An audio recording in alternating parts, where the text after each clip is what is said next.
This is ScreenJunkies Movie Fights, brought to you by Loot Crate. Now your host, Andy Signore. Hello, everybody. Welcome to an amazing episode of Movie Fights. I'm so excited because this one was really not my doing at all. Dan Murrell, over here in the end. Yep. You made a challenge publicly. I did. And the man you challenged, Mr. Max Landis, accepted your challenge. So here we are. Dan, I'm just want to go straight to you, Dan. What's going on? We had the Comic-Con Movie Fights last week. Max did really well. He's never lost on this show. I keep getting stuff on Twitter like, oh, you don't fight the good people. You're dodging people. You're not fighting. So I'm like, I want to fight the guy that's never lost on this show. They want to say I'm not a champion because I avoid competition. They say I'm ducking it, and I wanted to prove that I'm not. And I wanted to fight the guy who's still left standing. He's unbeaten. I wanted to take him on. Max, have you been wanting to fight Dan? Every time I come on this show, there's sort of this sense of sort of foreboding and dread because, I normally when I go into pitches and stuff like this in my real life, so much rides on it. And then I always come on the show and I have this amazing time and you guys are so fun. I feel great. And then I get hundreds of tweets saying, stay off Movie Fights. We don't want you on there. You win because you don't listen. It's like I get very scared. So going up against Dan, who I see as sort of the people's champion, I'm the actual champion. I definitely feel. I definitely feel like the corporate bad guy who's been brought in. I feel a little bit like Triple H, in a dark way. Well, I'm a little frustrated because I wanted full disclosure. I wanted to put the belt up. Yeah, I thought you were going to put the belt up. Guys. Speaking of, how dare you protect him by taking the belt off the line? I thought he was the champ. I thought he wanted to prove himself. I agree. I wanted to. I thought stuff was gonna go down here. I thought stuff was gonna go down. I promise not to swear on this one. I know, we're trying. Stuff is still gonna go down. We have some amazing fights today. I mean, stuff's still going down. I don't understand why. Shouldn't he have to earn this battle? No, I feel like we should do a bigger battle. Can I put the belt on the line? I don't think you should put the belt. No, I don't want to put it on the line. You can't make that call for him. Well, what are you, the heel commissioner? You don't know, all these tweets that I got are just like, hey, Dan, I see once again, you're not doing it. Oh, ducking again, hiding behind Andy. Look, paper champion. I like to produce a show here, and I'm a judge here fairly, but then beyond the show, I got to produce. There's a lot of fighters who want that belt. Yeah, but we've been waiting for a paper champion. What do you, sorry. No, you know what? No. What? It's not. We're live, if Dan. If the belt's not on the line, then it's not worth me doing the show. Well, I mean, come on. We are live here. You guys pulled me. I'm a showrunner. I can't. He can't just waste his time. Max is a busy guy. I booked this time. He's not going to fight. Joe, are you going to fight? Hey, Joe. Yeah, I could step in if you don't need any facts checked. No, I'll crush him. I'll crush him like a little bug. I want real competition. Okay, here's That's the deal, fair. Andy. I fought hard for this belt. I've defended this belt. I've had this belt for almost 2 years. It's not your belt. It's my belt. I decide when I want to defend it. And you know what? I want to defend it. It's on the line. What? The belt's on the line. This is a belt match. I'm tired of waiting for your tournament. I'm tired of waiting for the right time. I'm tired of people telling me I duck people, that I'm a coward, that I'm a paper champ, that I'm not going to fight the hard fights. This guy's a hard fight. He's the best guy that I haven't beaten yet, and I want to fight him for that belt. It's my belt. I get to decide what to do with it. This is the most fun I've had in months. This is great. All right. I mean, what can I say to that? I gotta let it happen. I guess this is now a title fight. Well, you better shine up a participation trophy. Really there. convenient. We had that logo ready. Guys, this is a shock to me. This is a shock to me. But my God, this is the belt, Max. The belt is just now been put on the line. Yeah, this is now a championship fight. I think we all need to tweet immediately to tell people that, oh my God, if you weren't watching live, you better tune in because this has now become a championship belt fight. Dan Murrell, the champ, has put his title up for grabs. Max, you just got to fast forward to the championship belt. How do you feel? Oh God. You said I'm the best guy you haven't beaten yet. That's right. And that's true, but that's in concordance with the fact that I'm the best guy you'll never beat. So we'll find out today. Seeing that belt, knowing that I've lost some weight recently, I do feel like I could keep up my pants a little better than I am. Yeah. Considering I'm about to bend you over and take off yours. I'm gonna need help on this one for sure because I wasn't seeing this coming. So we'll be having some polls. I'm so excited and happy. We'll be having our polls on Twitter. # Movie Fights Live. If you're watching on Plus, I hope you are because this one's gonna be important. Dan, helping me over there is Joe Starr. What's happening? Did you need this? I brought this for you. Oh, Max just handed Dan a this will be very tombstone. useful when I bury you after the show. Joe Starr, wow, it's already started. This is a shocker. How are you? How is hashtag Movie Fights Live? Are they flipping out online? People are freaking out right now. I'm freaking out a little. Dan just cut a full Miz promo.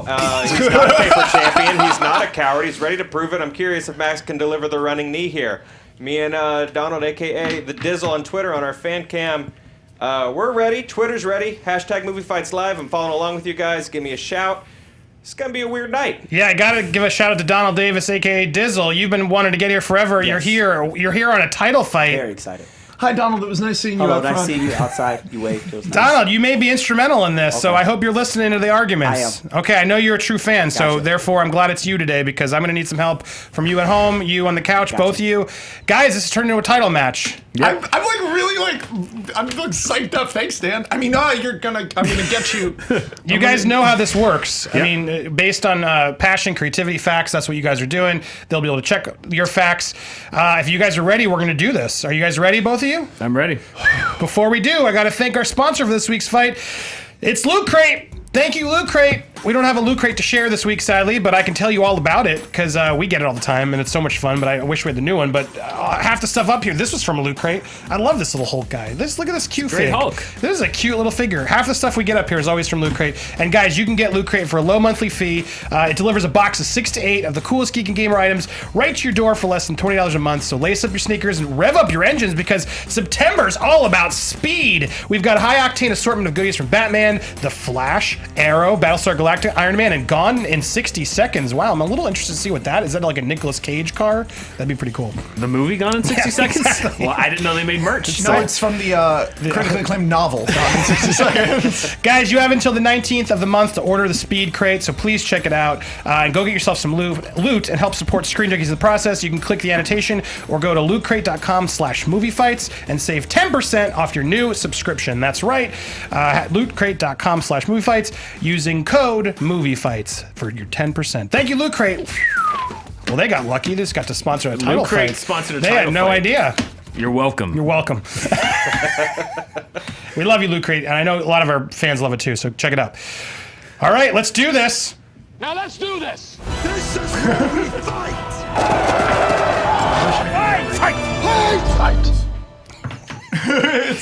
Guys, for the title, we have 5 questions, and we're starting one. These are all from Facebook, all fans on Facebook, and this one came from Ben Lott. Guys, the summer blockbuster movie season has left a lot to be desired. Ben Lott reached us on my Facebook and wanted to ask, and wanted to help us decide what is the most disappointing movie of the summer of 2016. Now, before we begin, I think it's fair. Does anyone disagree? This is one of probably the worst summers in a while of just disappointments of a lot of movies. So, what's the one you guys think is the worst? And Max, you coin flip, determine your first. What was the most disappointing movie of the summer? Well, for me, it's a summer of movies that we saw coming that were going to be bad. There were a lot of bad trailers, and people already sort of knew things sucked before they came out, and then they didn't go to the theaters, so the movies fell on their faces. Separate from being critically panned, movies actually failed. Big budget movies failed, and movies that I quite enjoyed, like Star Trek Beyond, just got judged even harsher than in previous summers. It really is the failure of the franchise wars is starting, but there is no more sort of really, really condemning movie for me than, I would say, X-Men Apocalypse. Because X-Men Apocalypse had a tremendous amount of fan service. Everyone thought it was gonna be great because the previous 2 X-Men movies had been so good. They were on a streak. They were on a trilogy of really exciting, good, smart, well-made, elevated X-Men movies. And I'd say everything else this summer, on some level, you sort of knew it was gonna be bad. You sort of knew it wasn't gonna hit that high point before, but we had every reason to expect that X-Men would be good. And it had the fan service, it had the plot elements, everything in play coming off X-Men Days of Future Past was exciting. I felt good after whatever the heck that movie was called, Days of Future Past. I need to get my head in the game right now, and I'm gonna. Okay. But X-Men Apocalypse sucked. Dan. Yeah, well, I mean, I kind of had a bad feeling about X-Men Apocalypse from the first still that showed Apocalypse looking like an extra from a Duran Duran concept video, but that's neither here nor there. We can go into that. For me, it's Jason Bourne, and again, I'm going to play what you did a little bit. I'm going to play the expectation game. Now, the X-Men had some decent movies lately. None of them really knocked my socks off. I thought X-Men Days of Future Past was good. I liked it a lot. I thought First Class was surprising for what you were expecting, but it was coming off X-Men Origins Wolverine and X-Men 3, which were dreadful movies. But the movie that I was looking forward to, because they brought back the entire creative team from the original movies, was Jason Bourne. You had Paul Greengrass, you had Matt Damon, you had the original team behind the first 3 movies coming back. Not only did they come back, it was more than a decade after the last movie, and they had all repeatedly said, Matt Damon repeatedly said, and Paul Greengrass, I'm not going to do another Bourne movie unless I have a reason to come back. We're not going to make another Bourne movie unless it's really good, unless it's right, we've got the right script, we got the right idea, and we can really come back and do something cool. So the fact that they were making another Jason Bourne movie was so exciting because they told us that they were only going to make a good movie. And when it came out, what did we get? We got a warmed over rehash of the first 3 movies. It was a lazy story. It didn't really have any connection. Not only did the movie not have really any connection to the previous 3, there were stories inside of the movie that didn't have connections to each other. The whole Tommy Lee Jones subplot was in no way connected to Jason Bourne. It was completely tangential to the main plot of the movie. So the reason that I'm saying Jason Bourne was the most disappointing movie of this summer was that, for me, it had the most expectations because they told you to have high expectations for that movie because they said, trust us, we're not going to do this unless it's right. And they delivered the first, not only disappointing Bourne movie, from my opinion, critically the first disappointing Bourne movie. If you look at the audience numbers on a lot of different sites, on Rotten Tomatoes, the audience score, I don't care what you think about the critics, the audience score is by far the lowest of any of the Bourne movies. The other 3 are in the 90s, this one's in the 60s. It really, really was a disappointment because we put our trust in a creative team that told us they wouldn't do it unless it was right, and it wasn't right. All right, Max. Counterpoint, 2 things. The other 3 Bourne movies, in fact, the previous Bourne movie, Bourne Legacy, was a critical and commercial failure. And it starred Jeremy Renner. It's clear that the Bourne franchise became more important than the Bourne films. Creating a new Bourne was clearly a money move. The X-Men movies had been money moves since day 1, and yet they'd come back. I'm also going to say something. Jason Bourne was not a good movie. In fact, Julia Stiles seemed like she was literally asleep.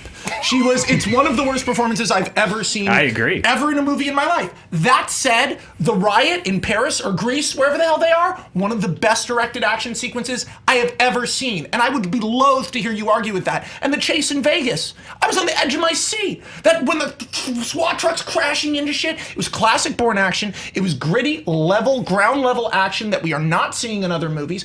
When I watched Jason Bourne, I walked out like this. But about an hour later, I started thinking about how every single movie these days is just a long CG cutscene. And I remember when that truck was crashing through all those friggin' cars in Vegas, I felt like, whoa, stuff me. I can't believe they actually pulled this off. I didn't know how they did it. So I didn't walk out of Jason Bourne thinking, oh my God, Matt Damon told me this is gonna be good. How can he lie to me? I thought, wow, I can't believe they went for it. And yeah, did it suck? Sure, but it didn't suck at the level where I went in expecting it to be really good, the way I did with X-Men Apocalypse. See, I went in expecting Jason Bourne to be really good, again, because they'd said that it was going to be really good, and the other 3 movies they made was really good. You bring up Bourne Legacy. That was the money movie. That was them saying, who cares about Jason Bourne? The franchise is the important thing, and they made it, and it didn't work. It didn't make the money. It wasn't critically successful. So they knew that this Bourne Legacy idea, they did the Jason Bourne move wasn't the money move. The Bourne Legacy was the money move, and they saw that people weren't going to buy it. Jason Bourne was supposed to be the artistic move. It was like, you know what? Yeah, you know what? We cynically tried to reboot the franchise with Jeremy Renner. It didn't work. Here's the original team, and we're going to do it right this time. And the fact that they didn't do it right is what's so disappointing, because that's what it is. It's disappointing. I went into X-Men Apocalypse, to be honest, the X-Men series is very uneven. Deadpool was making fun of it earlier this year. True. I mean, You're right. and the guy in their same universe was making fun of their movies. Yes, they were on a bit of a hot streak, but the trailers for this movie didn't look good. The look of it didn't look good. It was 2 years after Days of Future Past, and they already announced what they were doing in Days of Future Past. That smacks of something that wasn't ready, that was underscripted, that was underwhelming, that was thrown together, which is what X-Men Apocalypse felt like. And superhero movies in general are kind of trending toward that direction. Yes. It was the same kind of disappointing that I felt the Fantastic Four was. It was the same kind of disappointing that I felt that the end of Suicide Squad was, which like, let's just throw random CGI on the screen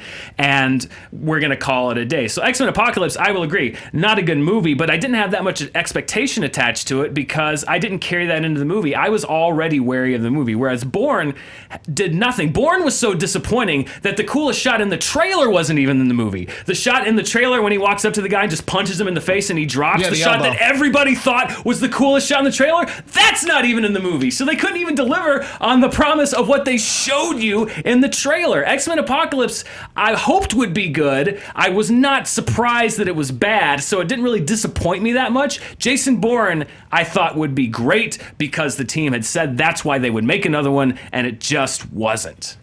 I fundamentally disagree with it not being a money move, and I want to fact check on something. The Bourne movies are based off Robert Ludlum books. Yes. And I think there's, like, how many books are there? Can we get a fact check? Because I don't think Jason Bourne is based on a book. I think it's an internally generated IP. I think it's an internally generated nothing. There are no expectations you could have for that movie based around the other movies after the Bourne legacy, because at the end of the day, the people behind the scenes, and I'm talking not from street level here, and maybe I shouldn't do that on a web show, but I'm talking about not the artists involved, but the people who actually control the product are the same people. They're the same people who made the Bourne legacy for money. They were like, there's a little more money here. You think Matt Damon isn't there for a payday? You work on a movie website. You think we tell the truth about how much we love our projects? You think an actor, other than Jared Leto, who's insane, is gonna walk into a press junket and go, yo, actually this movie was pretty disappointing? Never! To be Never. fair, he didn't know until he saw it. Like you believe that? I mean, like the nature of movie promotion is this is gonna be the good one. For me, I didn't need this is gonna be the good one with X-Men because I just saw a good one.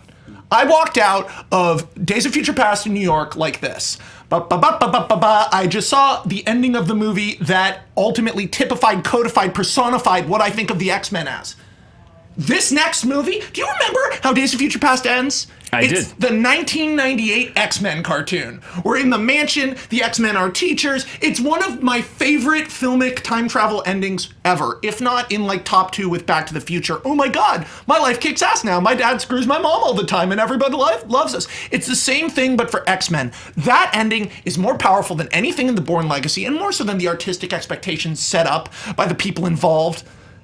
That is what teed me up to love it. If you remember right now how you felt during the ending of Days of Future Past and you're like, that was awesome, you know how much it hurt to watch Apocalypse. Yeah, but here's the thing. None of the people in that 1998 ending were in this movie, and Yeah. you knew that going out. That was all the X-Men that we already loved. didn't know that. I knew going into this next one that it would be the Jennifer Lawrence show because she's the biggest star. She was already phoning it in Days of Future Past, and she had a much smaller role. You knew that she was going to be the star of this movie. You had the unproven X-Men.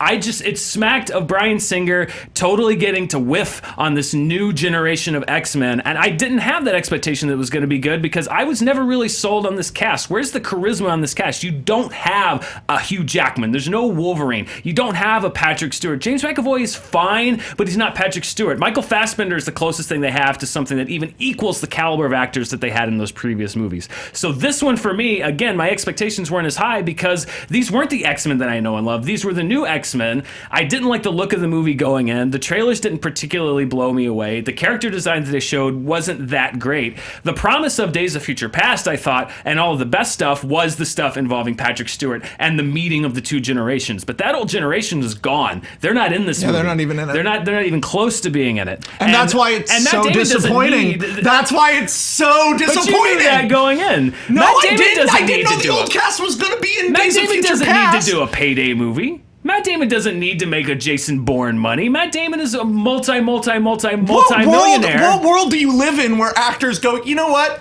I actually don't need that much money on this one. You're living in a fantasy Matt Damon's land. not Ben Affleck. Matt Damon's the one with the integrity. Matt Damon's the one that chooses the prestige project, and he's the one that teed us up for all this. He's the one that said, I'm not doing it unless Paul Greengrass says it's right, and we're doing it. And finally he's like, you know what? We got the team together, and we're doing it. This isn't just a little drop-off. The Bourne movies, if you take Legacy out, which again is not Paul Greengrass, is not Matt Damon, is not the same creative team, the Bourne movies were all universally really great movies. This is the same team, not a great movie, and they're the ones that set the expectations, not myself and not everybody else. All right, I'm using that as your final thoughts. Sure. Max, final thoughts? We are thinking of this in two different ways, and we're both right, but I'm more right. and the reason is that I am thinking of it as the ending of Days of Future Past keyed me up for another good X-Men movie. Screw the trailer, screw the promotion, screw everything. I had faith. I didn't think Days of Future Past was going to be good, and I really enjoyed it. I thought First Class was going to suck after those terrible trailers. They're rebooting the X-Men? Here's the problem. Here's my problem with your argument about Jason Bourne. Sure. The Grecian Riot and the Las Vegas Chase aren't just good action sequences. They're all-time greats. In fact, I would say the Grecian Riots is one of the most impressively directed sequences I've maybe ever seen. If you cared about the characters in that sequence, rather than it being sleepy young Julia Stiles and phoning it in Matt Damon, it would have been life-changing. But action sequences do not make a great movie. We're talking about 25 minutes out of a 2-hour movie, and you don't care about the characters. That's the problem with the movie. You had your last thought. But the thing is you don't care about the characters in X-Men Apocalypse either. We're arguing which movie's more disappointing. I'm saying the action in Bourne was really good. It was as good as I've been trained to expect. I was not disappointed by every element of that movie. Time! All right, that's how you start a fight. Joe, coming to you. I was called upon to check a fact. I will do so. There are 3 Bourne novels by Mr. Ludlum. However, there are 10 that were picked up later by Van Lesbader. They got to keep that airport economy going. So technically, there are 13 total. Wait, 3 there were original 3 trilogy. and then there were 10? Yes. Yes, all the cash-in ones. The 10 came in after the Legacy, movies. Betrayal, Sanction, Deception, Objective, Dominion, Imperative, Retribution, all written by Ascendancy, him, all after the and movie Enigma. success? No, the second 10 are written by a separate author. Oh, wow, that's even worse. Yes! Aha! Okay. That counts as something in my head. Anything else to add, Joe? Twitter's given us a lot of Suicide Squad, Independence Day resurgence, a lot of 9 Lives mentions. You guys had some weird expectations this summer. Yeah, nobody was surprising. Which Independence Day was was the my most other disappointing, choice. rather. Not, yeah. Just on Anyone who was going in thinking 9 Lives would be good that needs some help. 9 Lives was the most consistent movie this summer based on my expectations. But right now on Twitter, you guys, not the poll, but just reaction in general, you guys have everybody pretty split. It's pretty wild. That was a good fight. All right, here's where I stand based on the arguments. Really 2 strong arguments. Max gave some good points of the facts that were the scenes that were good. They were really good straight films, but round 1, you made a couple rookie mistakes. Not rookie, but because you're not a rookie, but you admitted too much fault, man. I heard 4 times you gave in to him and said how bad it was. That alone was what made me tip the tie. Plus, I just think he had a very higher expectation level. He won for me on the expectation level a lot longer. So, Dan gets the first point based on those facts. But very close. It's very close. I want to say the things I was agreeing with him about were mainly about how much my movie sucked. and I feel like... Well, no, you I said lost that Julia fight. Stiles Okay. was asleep. Yeah, She those is. others- she was. She was was really- awful. she was not I don't good. hate to Jason, point someone out, hey, but like, yeah. hey, what was she doing? Jason, you need to look in these files. Yeah. Where there's like guns Seems going like a off. very nice woman, but Hey, Jason, man, you gotta see these files, Jason. you gotta see him, Jason. Jason, there's something else you forgot. Quick. We're Go gonna look die. into it. Hurry up, because we're gonna die. Even when she burns the computer room. Jump on this I motorcycle. fell off the bike. Round Okay. 2. All right, Fargo, Bates Motel, so many shows that are, so many successful TV shows based off movies are happening. Now Lethal Weapon, so many more are being announced to come to the small screen. Our own Max Landis here. This is a great new show coming out. Do we know a date? October. Oh yeah, but when's Dirk opening? Dirk is October 22nd, but Channel Zero on Sci-Fi Channel, me and Nick Antosca's show about creepypasta, directed by the amazing Craig McNeil, comes out on September 27th. Oh, great. There, I didn't know that was quicker. I thought that was later. Great. And then Yes. Dirk comes out, my show. So you know movies and TV, so I you can do. help us with this question, but Dan's going to go first. Brandon Zamudo on Facebook asked us, what movie would have made a better TV show than a movie? And Dan, you're going first. I'm very excited about this because this is a long-held opinion I've had since I first saw the movie because I have such respect for the story. I have always thought that Watchmen would have made a fantastic 10-episode series on HBO. And the reason why is that, and I'm not going to jump into the whole Zack Snyder hate fest that so many people want to do. Zack Snyder was faced with really what I consider to be an impossible task, which is that Watchmen, which is a 12-issue serialized comic that was condensed into a graphic novel, is impossible to properly adapt in a 2.5 to 3 hour format. There's just too much going on, and when you have to make the concessions that he had to make to not make a 6-hour movie, it's not all going to come together correctly. I have issues with how he chose to do it. I have issues with what he chose to select and not put in the movie, but I think overall the choice would have been much better to take it and put it on television, and that's because comic book storytelling is serialized by its nature, whether it's The Watchmen, which was a 12-issue serial, whether it's a comic that's been out for 40 years that's still serialized monthly, that's the way it's meant to be consumed. And I think if you take the story of The Watchmen, even if you condense it down to 10, I think you're still able to thematically tie things together better. You're able to put these flashbacks and different character pieces, all of which add up to a great cohesive whole together in a more cohesive way. You can kind of recombine and mix the story better. You can put Tales of the Black Freighter in there. That can be its own episode. You don't have to worry about it muddling the continuing storyline. And I just think that it would be a much more efficient and a much more satisfactory way to tell that story, because I don't care who makes it. I don't care if Steven Spielberg made it. I don't know how you make a 2.5, 3 hour Watchmen movie and satisfy all of the themes that are going on in that book. And by the way, sell that ending, which the only reason that ending works in the graphic novel is because of all the little clues and pieces and hints that they've laid along the way that make you buy that when that happens. So Watchmen is my selection for a movie that I think would have made a better TV show. Max? Well, yeah. I mean, of course, you're right that Zach's Thank you. because Moving we're not changing. Careful. Yeah, you just phrased it wrong. Okay. And that led Sure. to not actually answering this question. Sure. You get told what would be an excellent miniseries. Yeah. Watchmen would be a great television event. It's not a TV show. Sure it is. Watchmen is in 4 seasons. I want to go 7 seasons, and I want to take a movie that was unfocused but had great performances, was really funny, good writing. I want to use the same actors because we can't change that. You just gave Zack Snyder 10 hours to make the exact same choices. Not true. That's what you did. You said Not true. what movie would be a better TV show? You said Watchmen. So it's all the people in the Watchmen, all the choices in the Watchmen, the creative team of the Watchmen you saw. You're saying that. I'm not. That's the question. You didn't say, David, what movie could you attach a new cast to and a new creative team to? The question is, if you had the same creative Okay, team... so we're what would be rolling with the same creative team and same actors. Of course. Okay. That's great. Now I just want to set the stakes. So great. Shane Black Yep. had some trouble cramming everything into The Nice What's your Guys. show? Okay, good. The nice guy. The Nice Guys, I think, had great character dynamics, Mm-hmm. was funny, but its main issue as a movie was that it wasn't focused.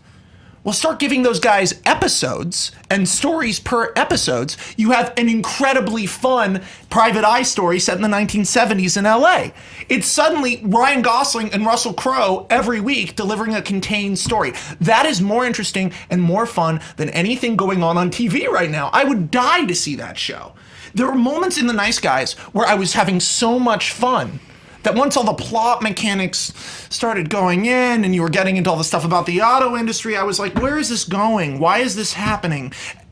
If every single week they had a new story and they wrapped it up by minute 60, man, I'd watch 8 seasons of that show. It might even get a movie. If you took Watchmen and you put it in 10 hours, you know how much of Zack Snyder's 10 hours of Watchmen would be in slow motion?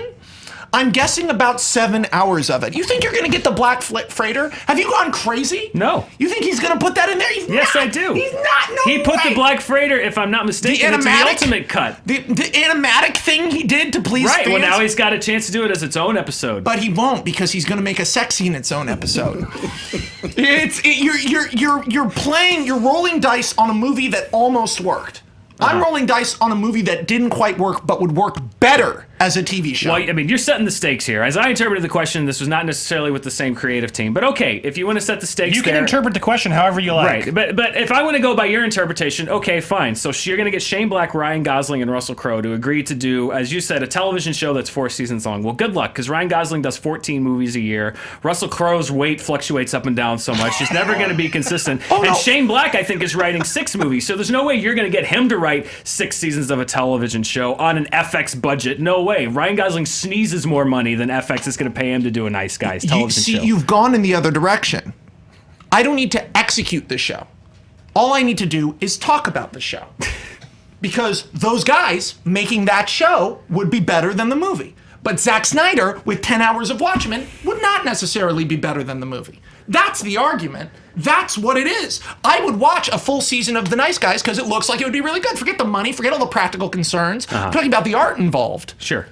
Well, I mean, okay, let's talk about The Nice Guys in general then. This is a movie that I enjoyed, but I already felt as a 2-hour movie that it was already a little diluted with what Shane Black can do. I thought that The Nice Guys was a really good movie. I thought that Kiss Kiss Bang Bang was a great version of that movie. And I think that if you take that and dilute it even more across a television show, you're going to lose some of that poppiness. Like, what I like about Shane Black is his efficiency. I like the fact that he is so quippy and he takes us back to that kind of 40s style detective stuff and the quip dialogue back and forth. And I think week to week, it's going to lose its flavor. It's going to lose what you love about it. And again, why I'm going back to The Watchmen is, if you want to say that Zack Snyder's still in charge of it, you can. That's not how I approach You it. said But if the that's what movie you want to Watchmen. say, the movie Watchmen, I think, more than Zack Snyder, more than his artistic choices, more than anything that he did in the movie, he was handicapped from the beginning because that story, I don't think, is adaptable to be done satisfactorily in a way that it can't be told better in a serialized, longer format. As a I think The Nice mini-series. Guys, as a television show, as a show that's on television. A show that's on television. Yes, it is a show. It is an episodic show on television.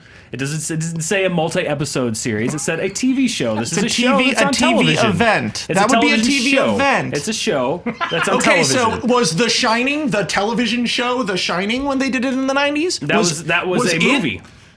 No, it was multiple parts. It was a 2-night movie event. It was on ABC. Okay, so 2 And it nights, so that was a starred TV show? Steven That was Weber 2 from nights. Wings. I have seen The Shining from the 90s, my friend. Yeah, and there's good stuff in it, but that was 2 nights. I shouldn't have drank this hot coffee. I agree. There was some good stuff in that. There was some good stuff in that Continue. movie, but it was not a TV show, even though it was was on a two-part TV. movie. Even though it was on TV, you just All right, argued that something semantic that shows on arguments. TV Yeah, is a let's TV move show. on beyond that. I heard that part. That's a good point. But what else? I just think What? The Nice Guys would be a way better show than Watchmen. What, again, clarify your final thoughts on why. My final thoughts are that whenever I answer questions like this, I think of to myself, how do I improve what's there? Not how do I linearly address something I already kind of enjoyed to stretch or distort it to make it something new. The Nice Guys gains something from being a TV show. It gains focus. He says dilute. TV shows are shorter than movies. An hour long is usually about 42 minutes long on a network, 50 minutes long. The Nice Guys had exactly enough plot for 50 minutes. And if he was forced with a writer's room every week to come up with a new show, Shane would do it. And it would be better than the movie. Watchmen, while I see your point that as a miniseries would be more interesting and great, in its current configuration would be unfocused. It would ultimately be an indulgent art movie. It would never be the Watchmen you want it to be. To do that, you need David Fincher, you need a focused filmmaker telling a real story, and you're not going to get that. And 10 episodes is not a TV show. And I agree that The Nice Guys did have exactly enough plot in it for 50 minutes. It was a 2-hour movie, and you're taking that plot, which is exactly enough for 50 minutes, and you're multiplying it times 22 episodes It's enough a year. character for 5 seasons, though. You liked those guys. That's why you're watching the movie. But it's not going to improve the movie. Like, I didn't come out of that movie. It's like, I liked The Nice Guys. I liked Russell Crowe, and I liked Ryan Gosling. I don't think it would be better if they were on television every week. It would probably make a fine TV show. You wouldn't get those same people back. I don't think it would be better. What I'm saying is that Watchmen would be better because you can tell the story better. I don't see how a Nice Guys TV show would improve on the movie itself. I like the movie. I don't know what it would gain by being on 5 times or once a week for 6 months a year, for 5 years. Personally, I think that Watchmen would be improved by taking the story, breaking it down into thematic chunks, 10 episodes, and you can actually tell it properly, which is something that in a cinematic form, I don't care who's directing it, you just can't do. With Zack Snyder? Zack Snyder wouldn't be my choice, but if Zack Snyder's the guy that I got, I still think it would be an improvement on the movie that he made because you can tell the story more efficiently and in a better way. All right. Joe. Well, Twitter has officially called Max's heel turn this round. They turned on you, man. Also, I do want to say IMDb officially designates The Shining TV film as a TV miniseries. There we go. Just a very short one. 2 nights. Let's see You said it was a here. movie. Or maybe it was 3. The Purple Dawn asks, this is a little unrelated, but up to my knees. Where can I get that delightful shirt you're wearing? I made it. Oh, he made it. So on his Etsy store. Yeah, you can just send me some money. But on T says Admiral Dan needs to keep his cool. Max is poking the bear hard. And He hasn't watched this show enough if he thinks that. And at Murder Done Right argues that Shane Black can't make a TV show. An entire series can't take place during Christmas. So, Good point. Good point. zing, Murder Done Right. No, it's December 1st through the 25th every year. It's a loop. It's real time. It's like 24. Yeah. An entire TV show can take place during Christmas. 24. You made a good point. I'm not using that as the reason for anything, but the TV argument of the show, it was fair, but we obviously, they both can count. Fargo can count as a show. It's a miniseries, different things. So, but very good poking. That was good. So you're going to see season 2 of Watchmen? Well, hold on. I didn't make my call yet. Relax. Sorry. Where I got stuck, I mean, I think actually these would both be great shows, to be perfectly honest. I think you would do both of these right. You gave me a really good argument, Max, where you said the movie wasn't as focused. I do agree. It doesn't mean the movie wasn't great and a fantastic movie. It could have been better with more focus. Dan makes the great point of it's more story to tell in that time. I didn't like when you gave up and you let Max get his way. Dan just sort of was like, okay, fine, Zack Snyder's directing it. He didn't have to direct it. There was something it felt like you let him have a little bit too much. Because Zack Snyder was completely... because Zack Snyder was the least important thing about my argument. But my point is, you sort of bended... Max impressed me by getting the champ to sort of adjust the question, is all I'm pointing out. The movie exists. And Zack You didn't have to I'm not defend going to it hit my itself. head up against the wall for 10 minutes. You didn't have to defend it. Fargo, the show, is not made by the Coen brothers. I know that. But I'm just saying, you switched so quickly, and Max was so firm in getting you to switch, that coupled with the fact that the focus and everything else impressed me. Based on his argument tactic there, I got to give it to Max. I think he owned that round. So something completely unrelated to the question that was asked. No, I think his arguing tactic was pretty strong. Is movie fights based on objective measures here? Or Yes. just in your mind? Yes, sometimes. When I'm on the couch. Okay. It's about the debates. I think his focused debate was strong, and you got him to sort of change his style a bit. So I was impressed. I really do also think the fact that what he said about the art porn is totally true. It would be an indulgent 7-hour. Unless you got Fincher and all this, it would be. If you say so. Moving on. Round 3. The Twitter is so mad right now. I can They're feel mad them. at me too. I can feel them. I stand by that ruling. Round 3. We're tied. We put this question to the fans to decide because we know Max is good at pitching. So we wanted to actually ask the fans and have them vote on which pitch we would have you guys do. And this was a crazy poll. We had Star Wars Episode 8, Matrix 4, Aquaman, and the winner, A Better Jurassic World. A Better Jurassic World was the winner, so we want you to pitch a Better Jurassic World movie. This came from Randall Sands. Can it be called that? Maybe if you want to. Can I call my movie You're A allowed, Better yeah. Jurassic World? But man, that poll was really close. So that was we did not know where that was going to go. But Better Jurassic World did win the poll. Yep. And Max, you're up first. I don't know if you've prepared. I always love to see how you do this, but the floor is yours. Please pitch us a Better Jurassic World. I never prepare. I was really scared Star Wars is going to win. Give me 3 seconds. Mississippi's out loud. 1 Mississippi, 2 Mississippi, 3 Mississippi. Okay. In 1994, Alan Hammond went bankrupt after a terrible investment turned into an international fiasco. Illegal cloning techniques were used to create, and I know this will stretch the imagination, dinosaurs.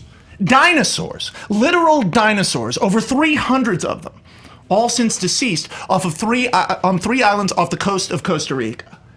Since then, there have been reports. There was, for instance, a very, very talked about T-Rex rampage in San Francisco that people discussed as being this thing that it was Alan Hammond working again, but after Hammond's death, all of the people involved who went on the talk show circuit from this incident slowly faded into obscurity. No one talks about Dr. Ian Malcolm anymore. Dr. Alan Grant died alone. In fact, it's a pretty sad scene. That's when it showed up. It was a picture on Instagram. A Saudi prince with his 3 leopards, his golden Ferrari, and a velociraptor. People insisted it was photoshopped. And that's where we start. A velociraptor being loosed in Dubai. It terrorizes a mall before it's captured and shot by Saudi police, by United Arab Emirates police. People are brought in to investigate. A dinosaur? They're all dead. They all have to be dead. That technology is hyper illegal. No, it's not. Unregulated cloning has become a thing in real life. And in the UAE, money rules everything. Chris Pratt is a fat, schlubby paleo-veterinarian. He's a guy who made a very, very, very, very, very, very, very brief little spark of money when Compsognathus eggs were pulled off of Isla Nublar. He was a guy who got to hold the dinosaur in his hand. He hero worshipped Alan Grant. He tried to talk to him for years. Grant wouldn't take his calls. Something about a 3rd island, something about a further program. But now he's called in to investigate the dead body of this raptor. That's when BD Wong shows up. I forget the name of that character. Henry Wu. Henry Wu.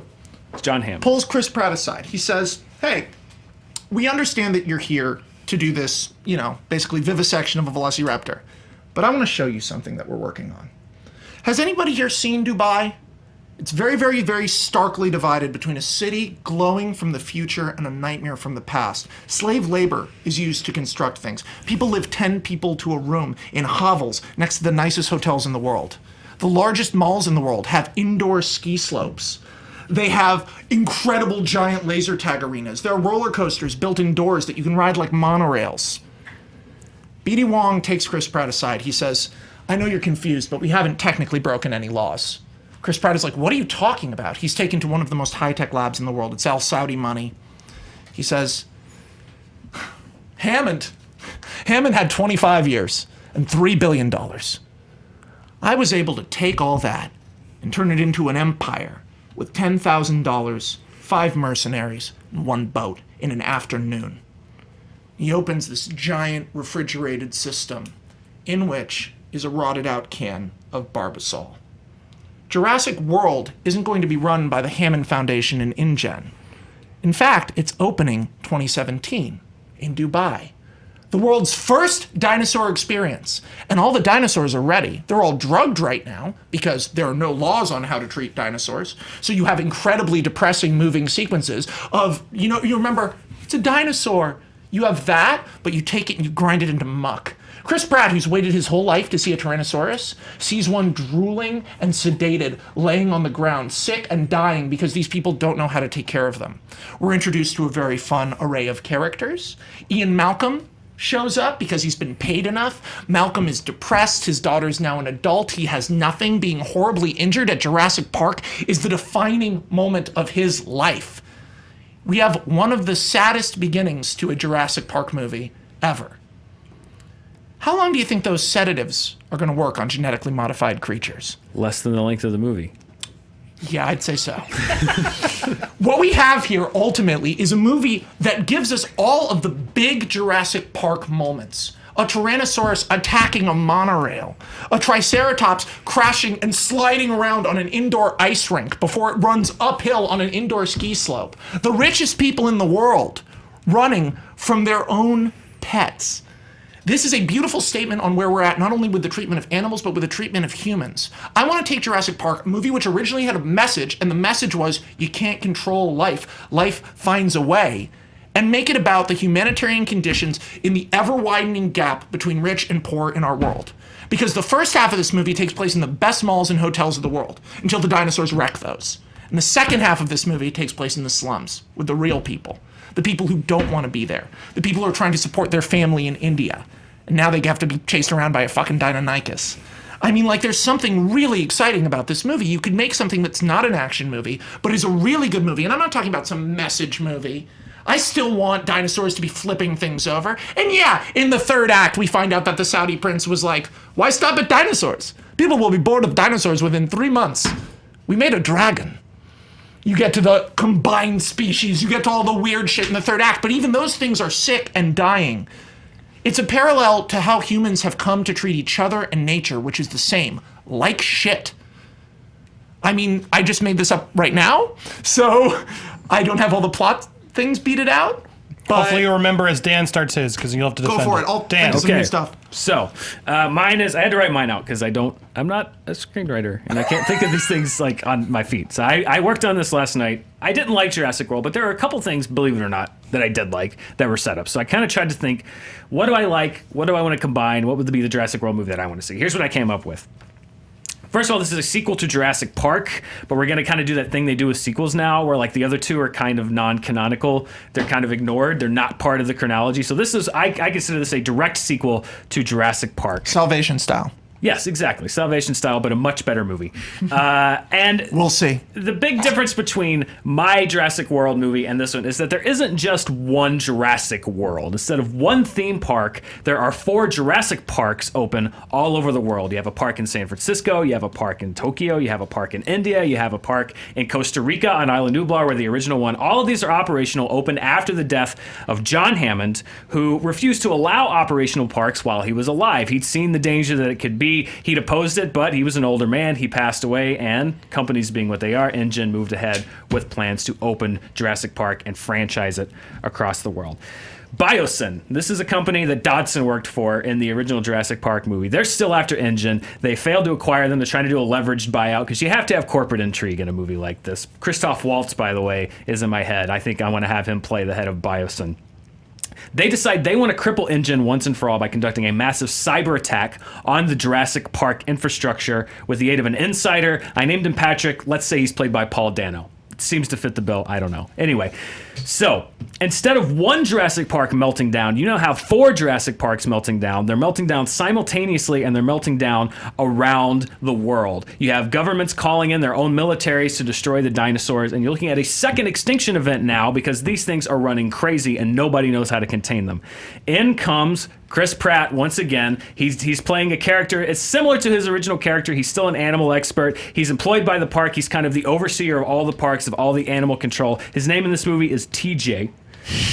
He has a support team that consists of Jeremy, who's played by Aziz Ansari, Frank, played by Ron Perlman. Frank is the the weapons control guy. You have Sam Levine, who's playing Steven, the tech guy. And then you have Emma Watson playing Madeline. She's an Oxford-trained predatory behavioral specialist. It's a nice mix. They're going to get into some fun. They're going to go around the world. They basically have to go park to park and secure the dinosaurs that are running wild, or else they're all going to get wiped out. But standing in their way is a private security force owned by Biosyn, led by Oscar Isaac, because I think that he would do a good job at this kind of thing. Biosyn is in there trying to stop them from saving the dinosaurs because they want to wipe InGen off the map. They're tired of this company. They've been trying to get rid of them. If they can't buy them, if they can't own them, they're going to destroy them. So the middle of the movie is a cat and mouse game between these two security teams. You've got Biosyn, InGen, you got Chris Pratt versus Oscar Isaac. He's trying to save the dinosaurs. Oscar Isaac's trying to destroy the dinosaurs. And this is where you get kind of like what Max is saying. You get in the middle of the movie these kind of action scenes with dinosaurs in interesting situations. You're wrangling a runaway triceratops in the streets of Tokyo. You're battling 2 escaped T-Rexes in the jungles of India. You're capturing a pack of escaped velociraptors in the subway systems of San Francisco. These are kind of the fun action things. You take the dinosaurs out of where you are. Max hates this pitch. I can already tell. He's chomping at the bit. I'm almost done. Don't worry. Take your time. Finally, you get to the last park, the original park, which is on Isla Nublar, the first Jurassic Park, the only one that is still not under control. It is the biggest park, and it is the one that they have to secure last. This is the final showdown between the two teams and Chris Pratt's team that's trying to secure the animals. TJ's team, Chris Pratt, is sabotaged by Oscar Isaac's team and stranded on the island. Chris Pratt's team is now hunted by man, is hunted by beast. They're trying to get to the East Docks to an escape boat. this is the third act, and finally you're back here. This is where you get that little nostalgia kick, because I understand the need for nostalgia. Jurassic World, I think, didn't do it the right way. So that's where you're going back to the first island. You can get a little bit of that nostalgia kick from the first Jurassic Park, but the big reveal, when Chris Pratt's team thinks that they're stranded, he says, "Don't worry, I know my way around this island. My name is Timothy John Murphy, and I was here when I was a kid." Chris Pratt is playing Tim from the first movie. He had such a respect for dinosaurs instilled in him when he was a kid. He devoted his life to protecting them because he saw what happens when man gets control of them, when man exploits them. That's why he's so protective of them. So he's now guiding his team across Island Nublar. You have a big showdown at the East Docks. Oscar Isaac's team is confronting him. He's standing in the way of their escape. They're doomed. They're gonna get destroyed. Oscar Isaac says, "Sorry, this isn't your island anymore." Chris Pratt says, "You're right. It's theirs." Boom. Velociraptors, the one that have been tracking him, destroy Oscar Isaac's team. Chris Pratt's team escapes on the boat. Island Nublar is roped off. It's declared a no-entry zone. And finally, for the first time, you have a Jurassic World of just dinosaurs free from the interference of man. That's right. the rough bet. That's the basics. All right, fight it out, guys, and please put on Twitter Dan's Jurassic World versus Max's Jurassic World. Okay, guys. Poll, we're going to come to you guys. Dan, I really like you. Yes. I've enjoyed talking to you, yeah. both at this table and not at this table. I'm about to get real fired up. Okay. You've done what all the sequels are doing. The same thing bigger, now it's a video game. The same thing from before, but a little bit less. Jurassic Park was not an action movie. The dinosaurs were not free for 62 minutes. The best scene in Jurassic Park is them sitting around the table. It's the characters. It's that you see Alan Grant's passion and his fear of having a family, and then that gets taken away from him, and he's forced. There are moments in Jurassic Park that do not belong in action movies. You've taken Jurassic Park and turned it into Jurassic World. You did just what they did. I disagree. You took a bunch of great actors, you put them in thin action movie roles, and you set up a bunch of levels for them to beat. I don't want to tear your idea apart too much, but that's what every single sequel now is doing. That's what Jason Bourne did, the same thing but bigger. That's what the Independence Day movie did, the same thing but bigger. It's some of the people you remember and some of the people you didn't, and now it's way fucking bigger.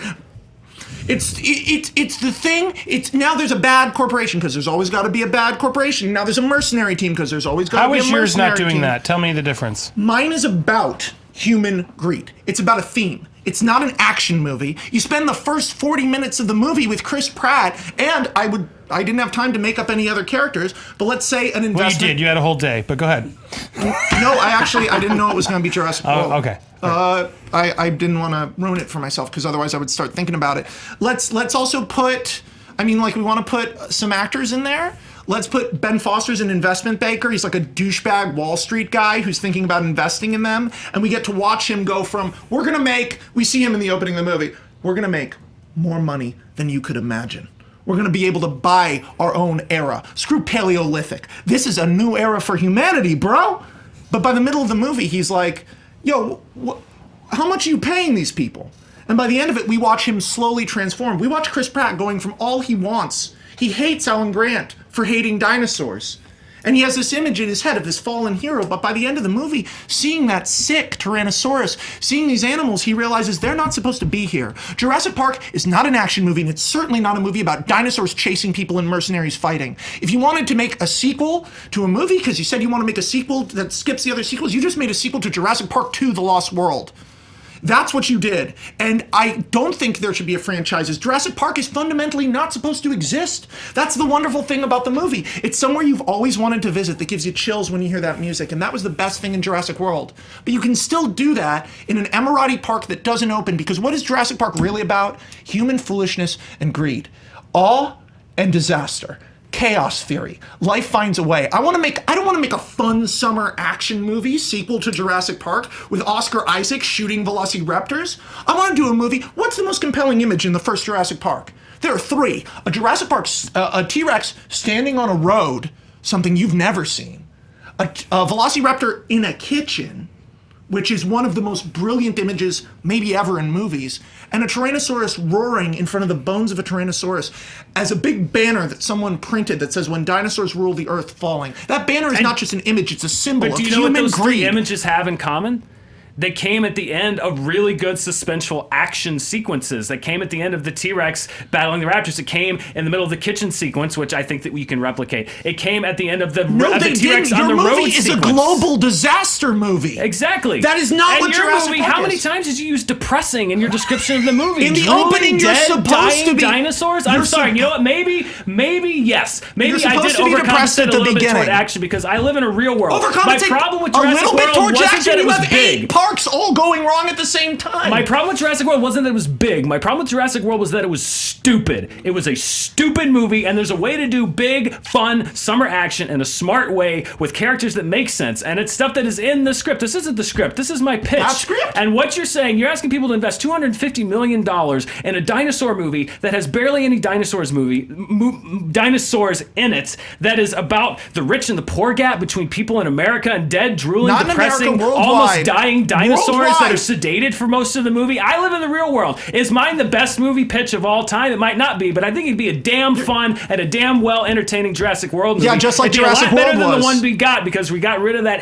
of the hybrid dinosaur crap. These characters are going to be a lot smarter. They're going to be a lot more engaging. Your movie is depressing. They're a mercenary team. They're the Avengers versus Jurassic World. That's not the point. Where's the wonder in your movie? Where's being the excitement? Inside a giant dome built in the middle of a desert for dinosaurs, ecosystem controlled, that is more glitzy, more beautiful, more powerful, more high tech than the original Jurassic World, and has an emotional punch, which is what Jurassic World has. Because there's no moment in your movie where someone takes off their glasses when they see the dinosaur, and but that's what Jurassic Jurassic World is. World The dinosaurs. You want to replicate the same beats that have already been accomplished by the first. Dinosaurs are not real. Seeing them should always be important. This is why movies are bad now, because we take stuff like this for granted. You want to replicate the first time wonder of Jurassic Park. I love those moments in Jurassic Park, but we've seen those. What I want to do is take what we know from Jurassic Park, package it in a smart and exciting way with good characters, which is what I love the most about Jurassic Park. What we've seen isn't important. What matters is characters experiencing this. What matters is, you think Chris Pratt,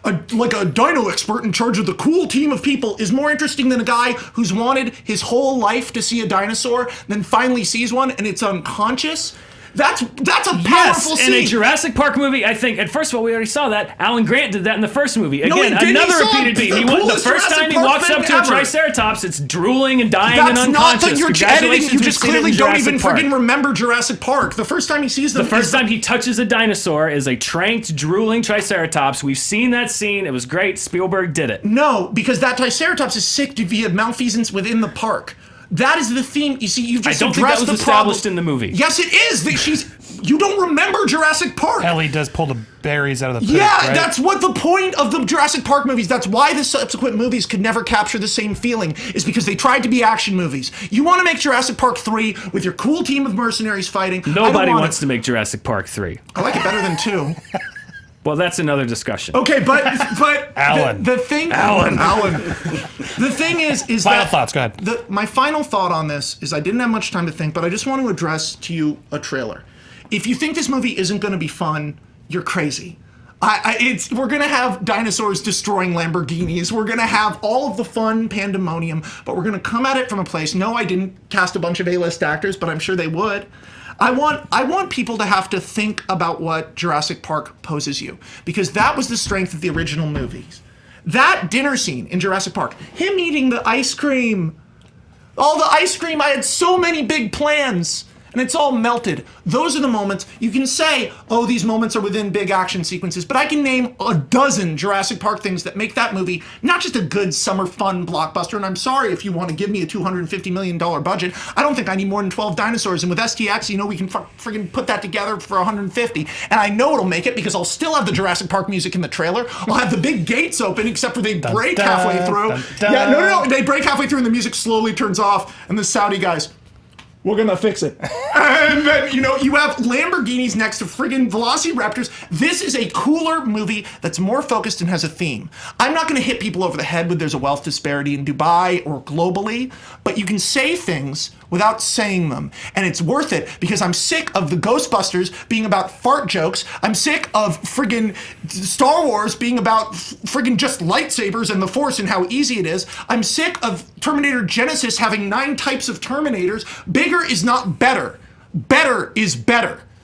And I think Final you can thoughts, go Dan. bigger and better. That's the thing. That's the problem that Jurassic World had. That's the problem with so many of these sequels seem to think that they can't do. They think you have to choose between bigger or better. You can either go smaller and be better, or you can go bigger and be stupid. That's why I wanted to pitch this thing. Jurassic World had a lot of promise because it gave us that exact possible scenario. You love these dinosaurs in Jurassic Park. Okay, we're going to give it to you bigger.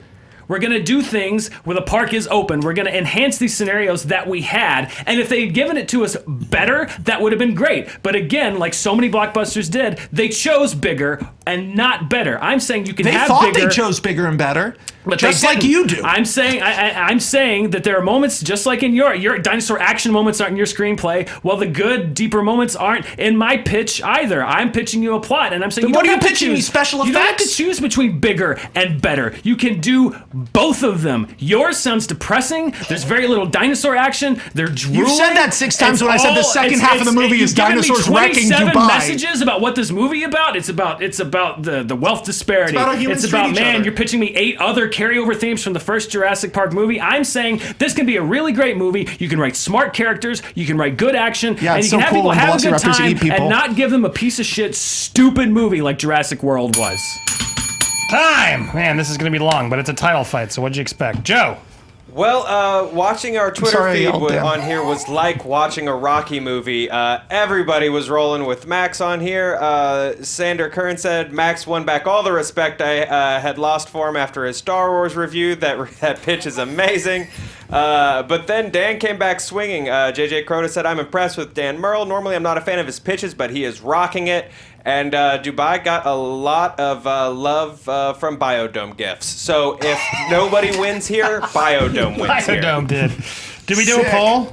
Yeah, we did do a poll. What is the poll? Because this is important. What would the viewers go pay for to see? Which poll one? How many see, of them let are me- watching the show? Well, it says Dan's You Jurassic wanted World to see the versus good. Let me You wanted to update see the good this. Jason Bourne. I pitched the good Jason Bourne. And I do want to say they didn't go with Max Dan on the poll. Maybe just people are biased, so they went with Slum Dinosaur okay, that Millionaire doesn't and help Jurassic me. World They- Tour. they- Slum Yeah, that's Dinosaur. not Jurassic what we- World that's not what we Tour. pitched. Okay, that poll's Neither of useless. those. Which one's mine and which one is yours? I I don't thought even I know. said it as I said it. Okay. Slumdog and Jurassic World. I have no idea what those mean. Yeah, okay, that's hard to do. Well, I know what they mean. If you want. Okay. Okay. So that poll is useless for me. Okay.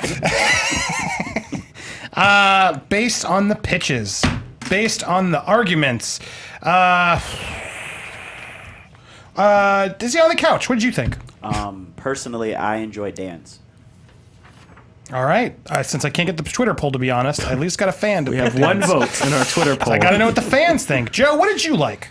I appreciated Max's hit on themes and stuff. I think at the beginning he got a little wrapped up in selling us on Dubai.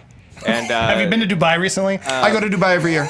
It is pretty epic. It's a I really, hear it's nice. I've It's a never really been. powerful place, and you don't have to fly to 10 different locations, unfocusing the plot during it. Right. I Just mean, a thought. I'm sure it's fantastic, but I have to go with I got to go with Dan on this one. You just chose a bad movie. You chose an action version of Jurassic Park, Well- which we've seen 3 times. Well, I'll be honest. That's where I was leaning too.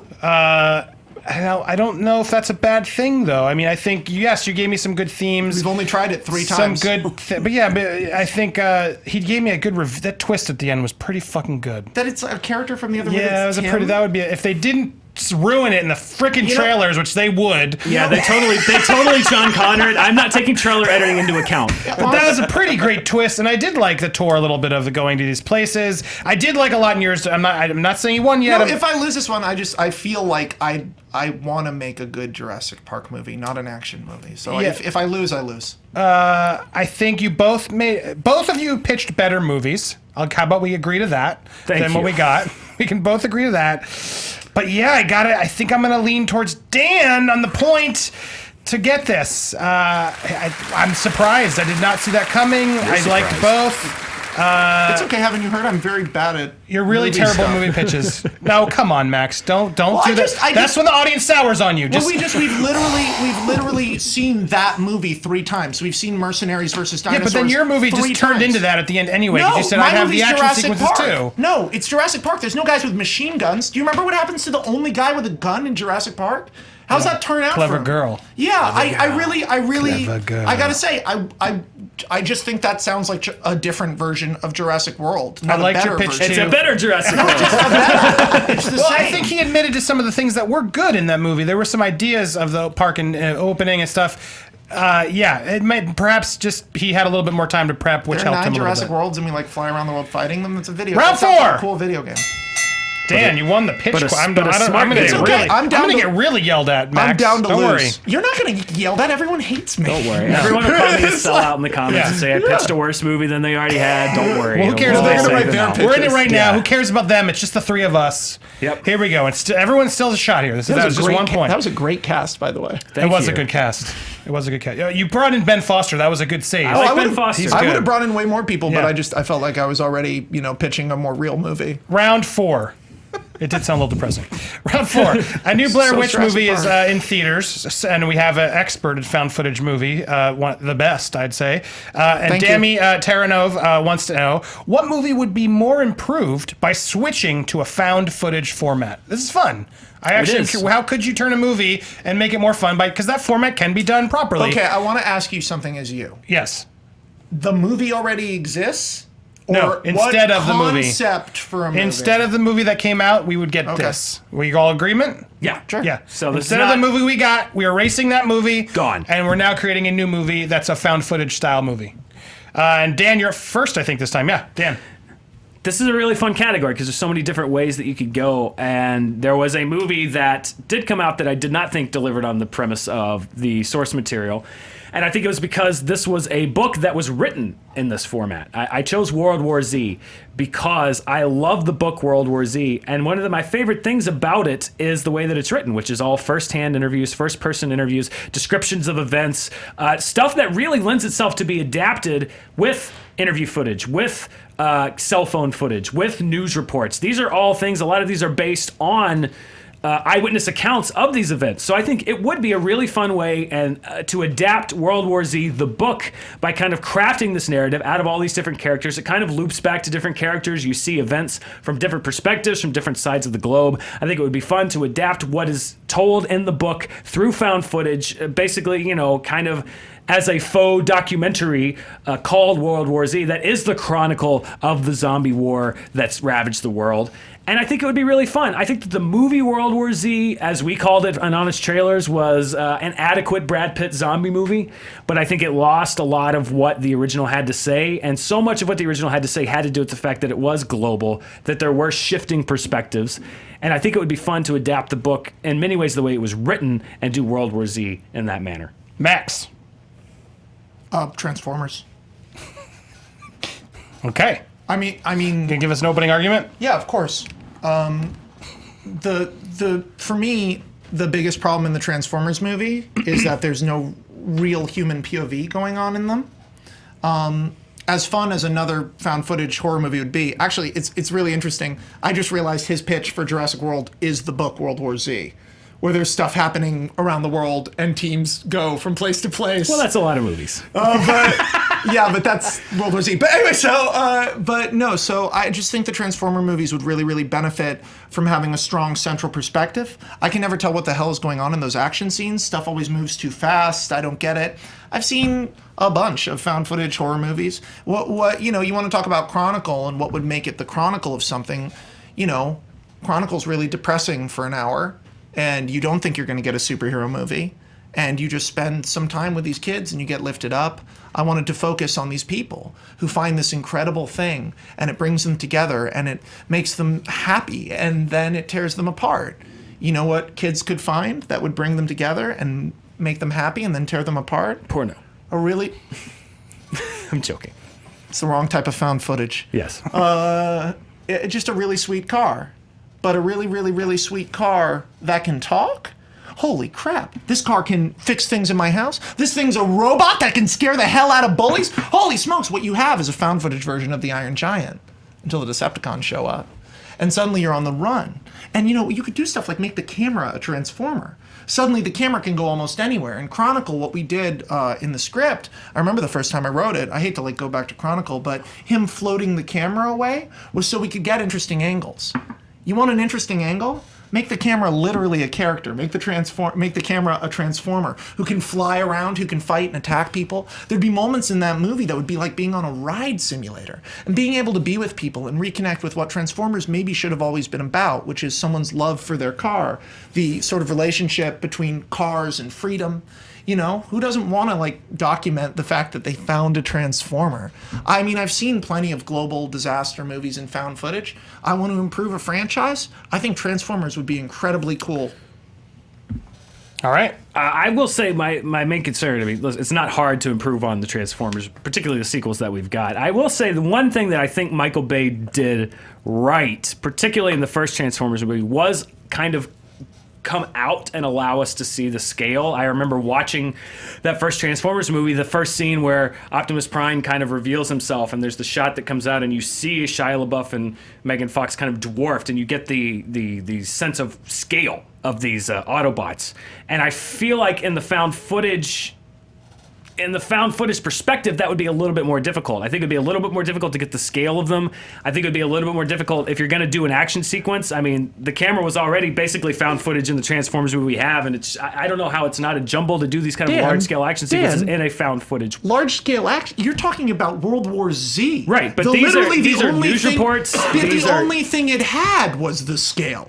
And you're going to take that, you think found footage takes scale away? I don't mean scale as in there's a massive picture. You can do that through news cameras. I mean the actual scale of the Transformers. You want to make the opening credits of 28 Days Later into its own movie. If you're doing I it first person, World War Z, but it's an epistolary novel. What's special about it is the people telling you the story. Once you start cutting to CGI footage of a found footage from a helicopter, you might as well be making World War Z again. I want to make a more character-based movie. And that's what mine is. That's what I loved about World War Z, is that I thought it was, despite the fact that it was a lot of different interviews, it was character-based, and that you went back and it told you the stories that these guys had to make. I remember the general on the bridge that pulled people out. Of course, the fact that they were nuking things, and I think that you can change things around. Like I said, the Battle of Yonkers, for example, they mentioned that there was helicopters everywhere. There's news choppers everywhere. You can zoom out. You can get that sense of scale. And what I'm saying is, like, if you're doing you couldn't do that in a Transformers if you're doing Transformers movie? as a found footage movie, I mean, even you're saying first person perspective, well, then you're not seeing the Transformers. And I think that's the thing that the Transformers movie has going for it. You know, it's a found footage means you combine things. They're epistolary movies. You're changing the rules to fit your argument. What you've described is two ways. You've described it as a docu, to be true to the books, and you've described it as giant scale. A retrospective. If you want to incorporating footage that like is in the book that documents like these kind of events. Like the show I Survived, like people telling the stories, and it's very... I haven't seen I Survived, so I cannot confirm or deny that. You should watch it. Okay. But well, if I Survived's great, and this is what I Survived is like, then I this will be great Survived has too. no footage, because I Survived is the book World War Z. There is no scale. It's just the story. That's what's powerful about the story, is your imagination. Once you switch over to CGI, why do you need your imagination? Why do you need to cut to those things? I'm not saying this is CGI. You can make filmmaking on an epic scale. There's no CGI in World War Z? The World War Z's gone. The movie as it exists is gone. So it's zombies again? It's a found footage docu about zombies? Why even have that? Why not just recommend people the book? It takes the characters from the book and adapts it into what I think would be a really compelling and interesting movie. Just read the books. I'm trying to make a good Transformers movie. Well, just play with the toys. I mean, you can say that about anything.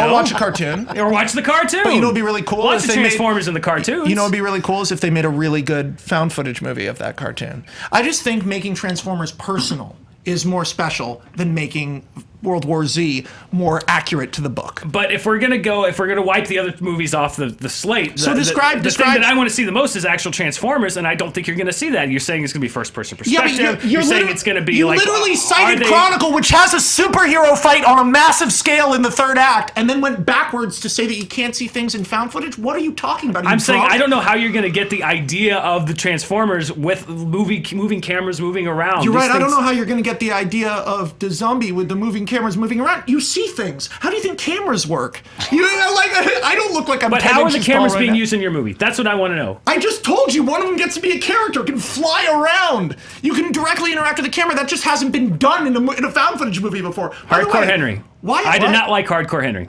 Hardcore Henry is literally first person. I'm talking about having like a cute Transformer, like a BB-8, like a R2-D2. That is your perspective in the movie. Like, once you get to that, there's no argument, dude. You can see it from any angle. You can be involved in fights with Transformers.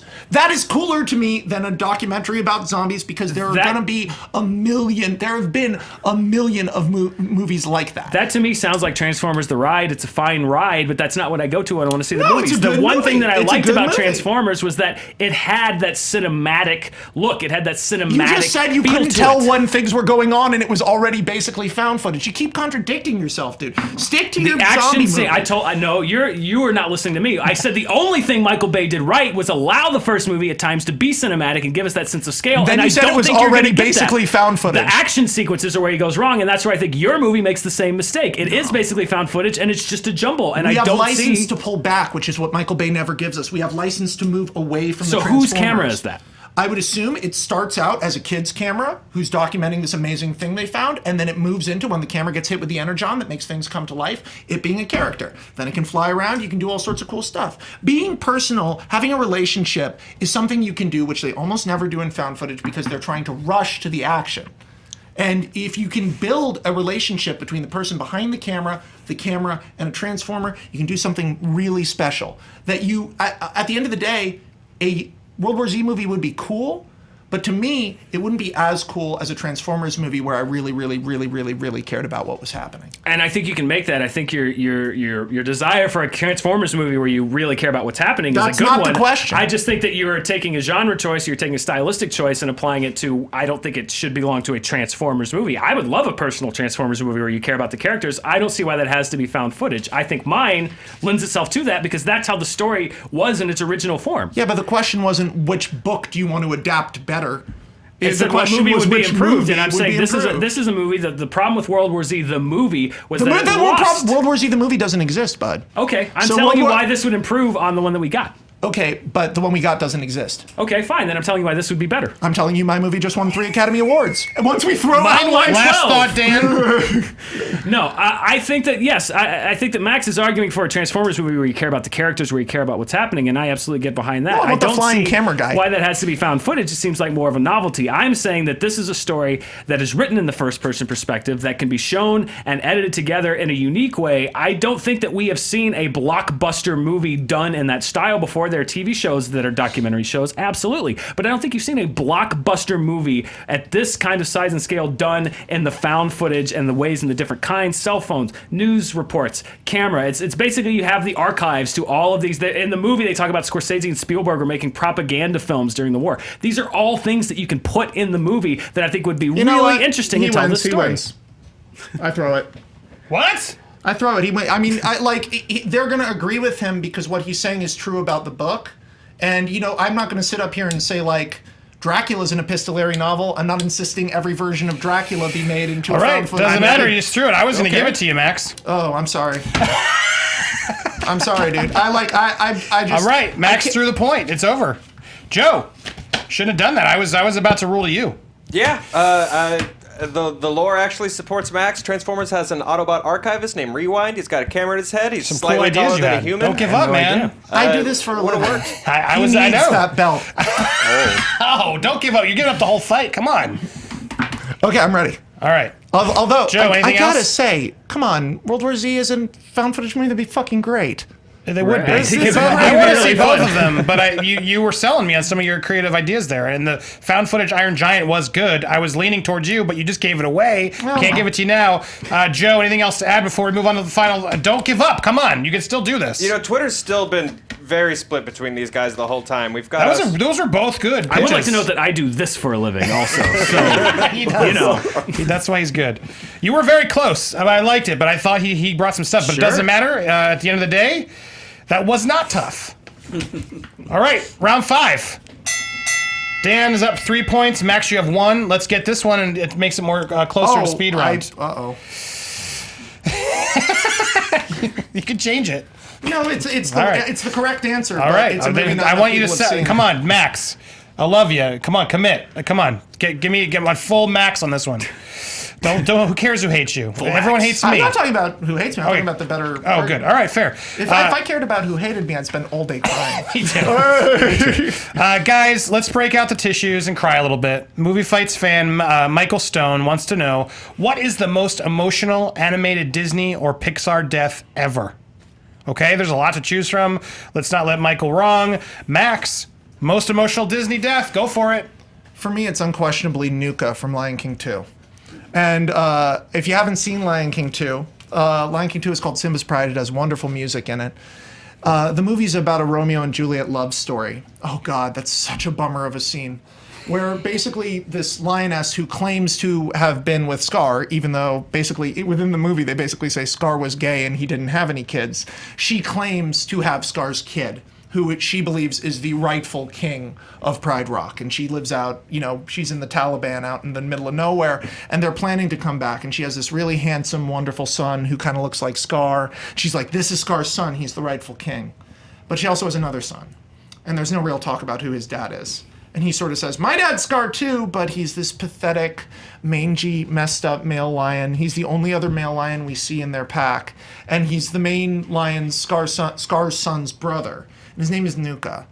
And he's so jealous and so desperate for his mother's approval. Really sad. He's voiced by Andy Dick, and he's frantic. None of those lions want to be living not on Pride Rock. And Lion King 2 isn't an amazing movie, but it's unbelievably tragic. And it's so clear that his mother just simply does not love him. He is not who she needs him to be. So about midway through the movie, our guy's in love with Simba's daughter. The lead guy doesn't care. She wants him to be a double agent. The mom wants him to be a double agent. He's under all this pressure. He ends up saying, I'm not going to turn on Simba. And the mom is like, screw you then. Let's fucking go. Let's fight. Her son runs. And Nuka, for the first time in his entire life, has an opportunity. This really affected me when I first saw it because I think it's really genius writing. He, for the first time, has an opportunity to prove himself. I'm the only other male lion. You've ignored me my whole life in this pack. My whole life you have ignored me. And he chases Scar's son, who's not Scar's son, but it kind of seems like maybe Nuka actually is, by the way. That's another little theme in the movie. Up this pile of logs. He's a piece of crap. Nuka can't do anything. And he's yelling, Mother, watch me. I'll stop him, Mother. Because the son who she loved has disappointed her. Nuka gets to the top, and our dude steps on a log, and it comes crashing down. He's chasing Simba, right? No. He's chasing his brother. Who's trying to kill Simba? Who's not trying to kill Simba. Simba's there too, though. No, Simba's not there. No, he is there. No, he is there. Is he chasing Simba? Yeah. They're trying to murder Simba. Yeah, they're trying to murder The Simba. Lion King. I had to rewatch but this is scene after to the be brother. full clarity. Yeah. I'm sorry, I messed it up. I hope that didn't hurt me because No, the I death just is want to still clarify. the Yeah. death is still so screwed Yeah, up. yeah. And he Everything goes, else "Watch is me, right." Mom. I'm gonna do it. I'm gonna finally defeat the person who our family. Yeah, that's right. Who's haunted our family for years. The logs crush him. He is violently crushed in classic 90s Disney fashion. He's like that. He's crushed. He's blood from the mouth. The mom goes up to him and looks at him, and he goes, Mother, I tried. And he frickin' dies. And her reaction is to do this. Simba killed Nuka! We should all go kill Simba! And she doesn't even care.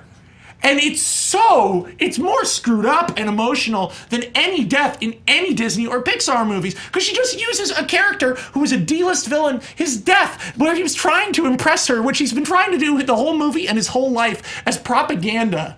We watch him disappear.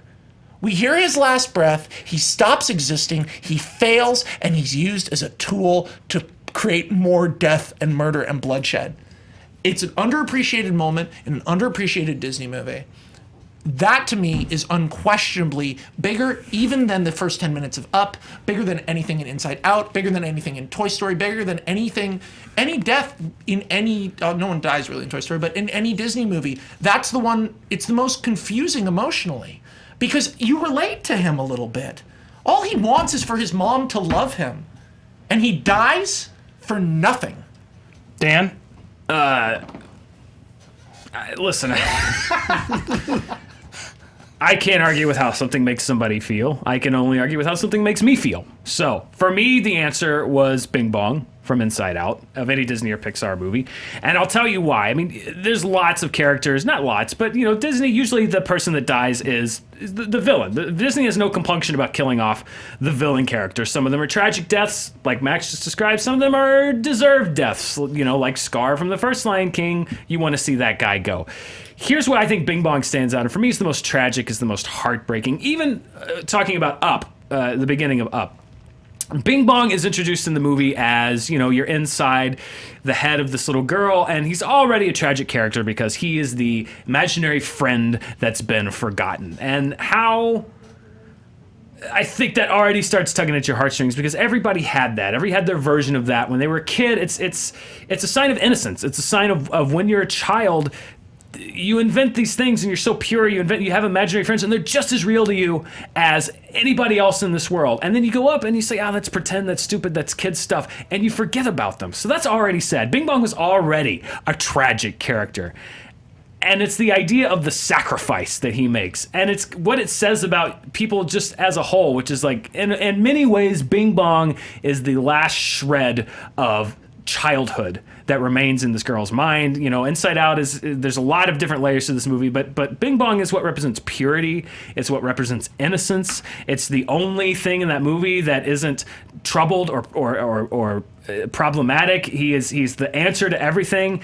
And the fact that he sacrifices himself, and it's that thing of saying that, yes, everybody has to grow up, but the sad and the tragic thing is for everybody that for you to become an adult, you do have to let go of these things from your childhood. There are things that you forget about that used to be important to you. There are things that are so elemental to you when you're a child that you forget when you grow up. And the fact that he didn't even die to himself a tragic death. The fact that he ended his entire life saying, take her to the moon for me. That idea of self-sacrifice. That idea that he was giving up his being for the greater good, for the greater cause. I think inside the movie, inside the plot, it is heartbreaking. And I think that just on a broader note of the idea of basically your childhood having to die in order for you to grow up is heartbreaking. And it killed me in the theater every time I watch it. It absolutely kills me. And I think it's just absolutely heartbreaking and poignant and sad. Yeah. All right, Max. I could argue the semantic point that no one within Inside Out can die, because they're not alive and they're merely ideas, and therefore by choosing an emotion and the dissipation of an emotion, saying it's the most emotional death is basically keyframing the plot to be, everything that happens in Inside Out is deeply emotional. I'm not going to lean on that too hard because I don't want to get into semantics, but that death hinges the movie. The movie is thematically reliant on the idea of letting things go and growing up. Lion King 2 is just Romeo and Juliet with lions. What catches you dramaturgically, and let's not argue executions because we're just talking about concepts here. You're talking about the concept of giving up in your childhood.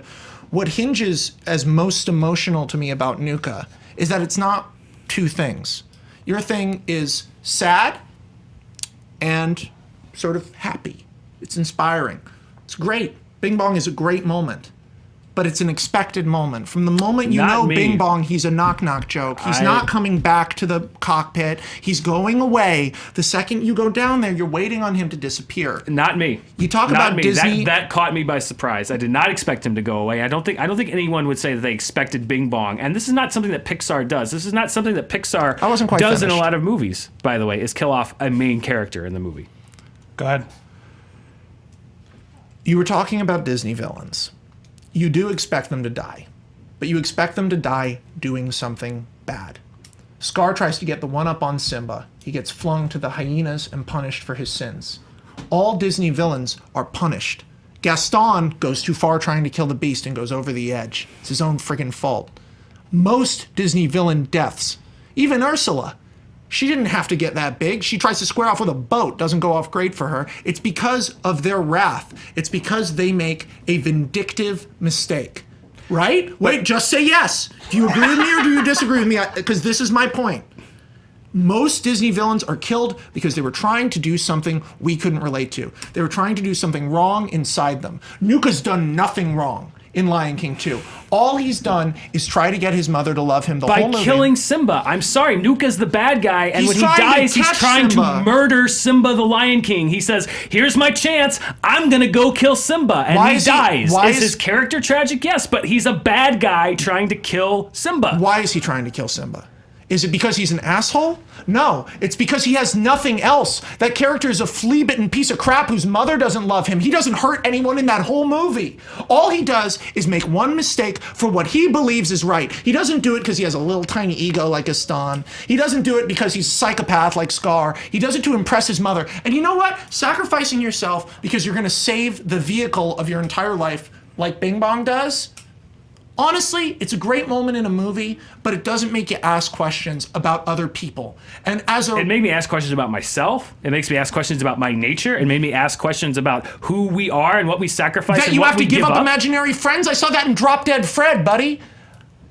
That's something that's been done in children's films 1,000 times, the moment where you have to let go. That's Pete's Dragon. Or not, it's Puff the Magic Dragon. I'm talking about a moment, yeah, it doesn't exist, right? Pete's Dragon does. Which, Dragon. Pete's which one Dragon. at the end, it's like, I have to grow up and be a real boy. Whatever. Pinocchio? It's something we've seen before in children's movies a million times, having to give up the imaginary friend. It is. It's something we've seen before.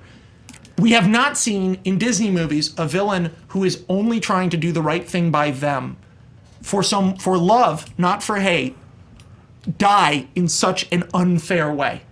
And then have his death turned into propaganda instantaneously, firmly avowing that he will never have the only thing he wanted, his mother's love. That to me is huge writing-wise. And it's a direct-to-video Disney movie, and it's a weird choice. And a bunch of you guys are like, I haven't even seen Lion King 2. But you know what? I think it's great writing, and I really respect it. I listen. I'm not. I can't say you don't feel what you feel. I watched last night. I watched it in question. I think that you. Wait, how did you? I watched parts of the movie. Yes. Wait, did he tell you what my picks were? You knew what my picks were too. I got told what his picks were? Mm-hmm. Yeah. Do I always get So told? anyway, Is that what you put in those emails? Yeah. I knew it. Everyone knew what everyone's picks were.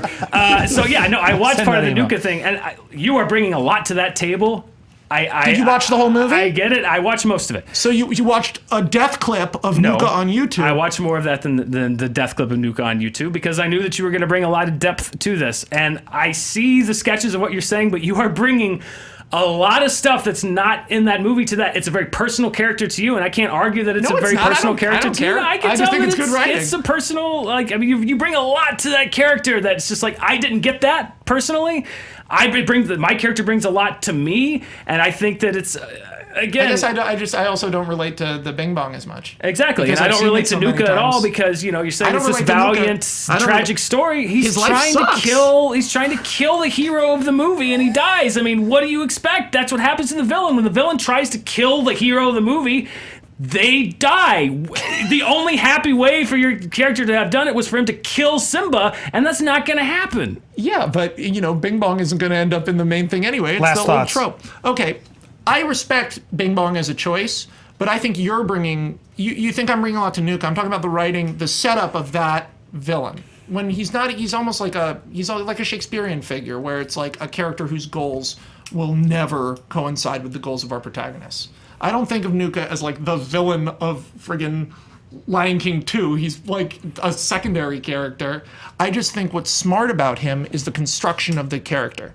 I think what's smart about him is in a movie that is meant to be Romeo and Juliet, right? Just like Lion King was Hamlet. Hamlet. In a movie that's meant to be Romeo and Juliet, Disney movies always simplify.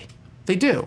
Pixar movies do it too, to a lesser degree. I don't know. Bing Bong Cars. sacrifices, and he represents sacrificing the childhood to move on to adulthood. I've seen that in a bunch of movies before, but never in my life within an animated movie have I seen a moment that gives you two sides. When he dies, and you can watch it on YouTube, and it's like, it's sad. It's like, it's screwed up. But you've never seen a tragic villain before? In Disney movies, not so much, dude. I mean, like, in Disney movies, not so much. And that's what we were talking about. And we're talking about Disney movies, the most emotional one. For me, I can't even think of another tragic villain in a Disney movie unless you count that witch who wanted plastic surgery in Snow White. I just think you picked, at best, the second best emotional death in the Lion King franchise. I mean, Mufasa, I think, was a far more impactful and sad death than Nuka. You're talking about like a key piece of the Lion King plot. I'm talking about a choice to make a nothing moment in a movie deeply emotional and messed up. You're talking about key pieces of plot. I'm talking about specific Got it. deaths. Dan, last thought? I think you're talking about a secondary character that they ascribed a little bit more motivation to than you would normally in a direct-to-video movie. That's certainly to be commended that Disney would add a little bit of extra character layer to a direct-to-video Lion King sequel, but I watched it. It didn't really make that much of an impact on me personally.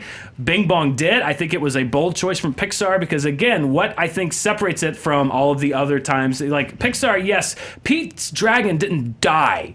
Pete's dragon didn't No, we're go talking about into Puff the Magic Dragon. He disappears at the end. That's what happens I in haven't that seen movie. the movie of Puff the Magic. You haven't Dragon. seen the animated movie of Puff the Magic? Puff the Magic, the fucking animated creature, lives in the... But I'm saying that, like, No, he lives on the island, on the I don't know beach. that one. yes, there are lots of And moments Drop Dead where Fred is also that. there are lots of moments where you say goodbye, I'll say bye, I'll always be here for you, and they go away. That's how these movies usually do it. The fact that Pixar, he doesn't just die, he ceases to exist. He's forgotten. He never existed in the first place. He was Riley, he existed to Riley, and now he ceases to exist. And that kind of sacrifice and the fact that there are things that were so important to you that you forget about, and they're gone forever. Like, that is a deeply tragic hurt thought. you? That is a deeply tragic thought. I could ask the same. Joe, how's it going over there on Movie Fights Live? Twitter is giving a lot of love, of course, to Ellie from Up. Let's see yeah, here. wonderful. At Iron Man's intern says, Ellie from Up, I needed to punch a wall after seeing it just to feel like a man again. And to that wow. Iron Man's intern, I want to tell you, men can cry. It's Yes, okay. I was just You saying, guys crying can is not a cry. feminine thing. You I don't cried. need to hit something whenever you cry. Also, hitting things should not be your default Bing bong, answer. let me You cry. should cry instead. Wikipedia includes tragic Disney villains. They include Negaduck from Darkwing Duck and Lotso Huggin' Bear as tragic Disney villains. Oh, yeah, Lotso. Lotso does have. Yeah, but he More turned out Lotso. to kind of also just be an asshole. Kind of an He is- a-hole. yeah. Yeah, he was kind of he a was just dick. kind of an a-hole. He had exactly the same fate as the villain from Toy Story 2. Yes, Little this is bit, very yeah. similar. He All did. right, that's why I think people give 3 a lot of credit. It's borrowing a lot from 2. Yeah, it's like a way better 2. Here we go. As much as I'd like to keep this interesting, I do think Dan gave a pretty. Here's what I'll say. You surprised me because I heard this point. I'm like, what? But you did sell me on a. You were very close, but I think Dan was very good at showing why Bing Bong being forgotten and disappearing was not just the general idea. I think just the fact that is the more memorable choice does help outweigh Nuka a little bit, even though you've enlightened me a little bit on Nuka's importance death. I got to give that point to Dan. That puts him in a 3-point lead advantage going to this. It doesn't mean it's over, Max, Why not? because you have a speed round. Okay. And you have 5 questions where you could get these points, and it has happened before. So has. if you give the speed round your all, you could still win this. It's still up for grabs, guys. All right. Before we go to our speed round, we have a call from our sponsor, and it's ourselves. Guys, did you know that you could be watching this live on our brand new Apple TV app? It's amazing. Guys, do we have photos? Oh, there it is. San Look Francisco. at this. Here is the roast of Here's Rob us Lowe. using Apple. We're right now in the new apps that Apple loves. You can go click look at and that. check it out. That's It's us. really cool, guys. I'm glad we get to tell this to you because you get to go and watch live. You get to go through this amazing display, look up by shows, watch whatever you like. I'm telling you, if you have Apple TV, it's free. The app, you still got to get ScreenJunkies Plus, but you can watch all the free programs too there. And they're all available in this amazing style. So kudos to the team here for making this. It looks fantastic. If you have an Apple TV, I think Generation 4 and beyond, you can download this today. So why don't you go to the Apple Store, go get it, check it out, and give it 5 stars because you love us. Yeah, that'll help. And more people. Yes, more platforms hopefully coming. We're working on it. We heard all we want to be on PlayStation, all those things. I get it. It takes some time, guys, to develop apps and make apps. But we're very happy. We're doing well in the Apple Store, and you can watch live this show and so many more on the Apple TV and on your phone and on ScreenJunkies.com. So check it out if you haven't already. There we go. It's time. Wow, Andy, that sounds great. Thanks for the glowing endorsement, Max. Speed round. You guys have done this before. This is how it works. You have 5 more points, the chance for it. You'll each get 20 seconds and then 10-second rebuttals. Max, the time doesn't start until you start talking, so you can take a moment to gather and then go. Here we go. Are you guys ready? Any questions? No. Question 1. Now again, whoever says it first gets that person. If you both say the same thing at the same time, you'll have to pick a different one. Whoever said it first gets it. Follow? So say it as soon as you I've done you hear this it. 4 times. Right? Hey, you didn't know I sent you the answers in your email. I'd like to just verify. Their emails are long. I know. It was like the first thing in the email. Here we go. Number 1. Tom Hanks or Tom Cruise? Hanks. Tom Hanks. I heard Dan say Hanks first. He was smart because he eliminated the Tom. So that means Max gets Cruise, but you get to go second, Max. So think about it. Dan, you're up first with Hanks. Tom Hanks is a guy who kind of came on the scene in the 1980s and really has not declined in any way. He is still the same A-list star that he always has been. He's the modern-day Jimmy Stewart, and he can do comedy. He can do drama. He can do any genre that you want. He's been in multiple Best Picture winners. He's worked with so many of the best directors, and you just like the guy. Even in a bad movie, you like Tom Hanks because... Ready? Whenever you're ready, Max? Oh, you know what? Tom Cruise never phones it in. Tom Hanks has given phone-it-in performances. He's given paycheck performances. He's in movies that just aren't good, and he's just in them. Tom Cruise is always 100% in everything he's in, no matter what. He made Jack Reacher good. He made that movie fun. I think Tom Cruise can do almost anything. Tom Hanks can do anything. I've seen Jack Reacher, and I disagree with your assertion there. And I don't think that Tom Hanks phones it in. I have never seen him phone in a performance. I think Tom Cruise plays Tom Cruise in every movie.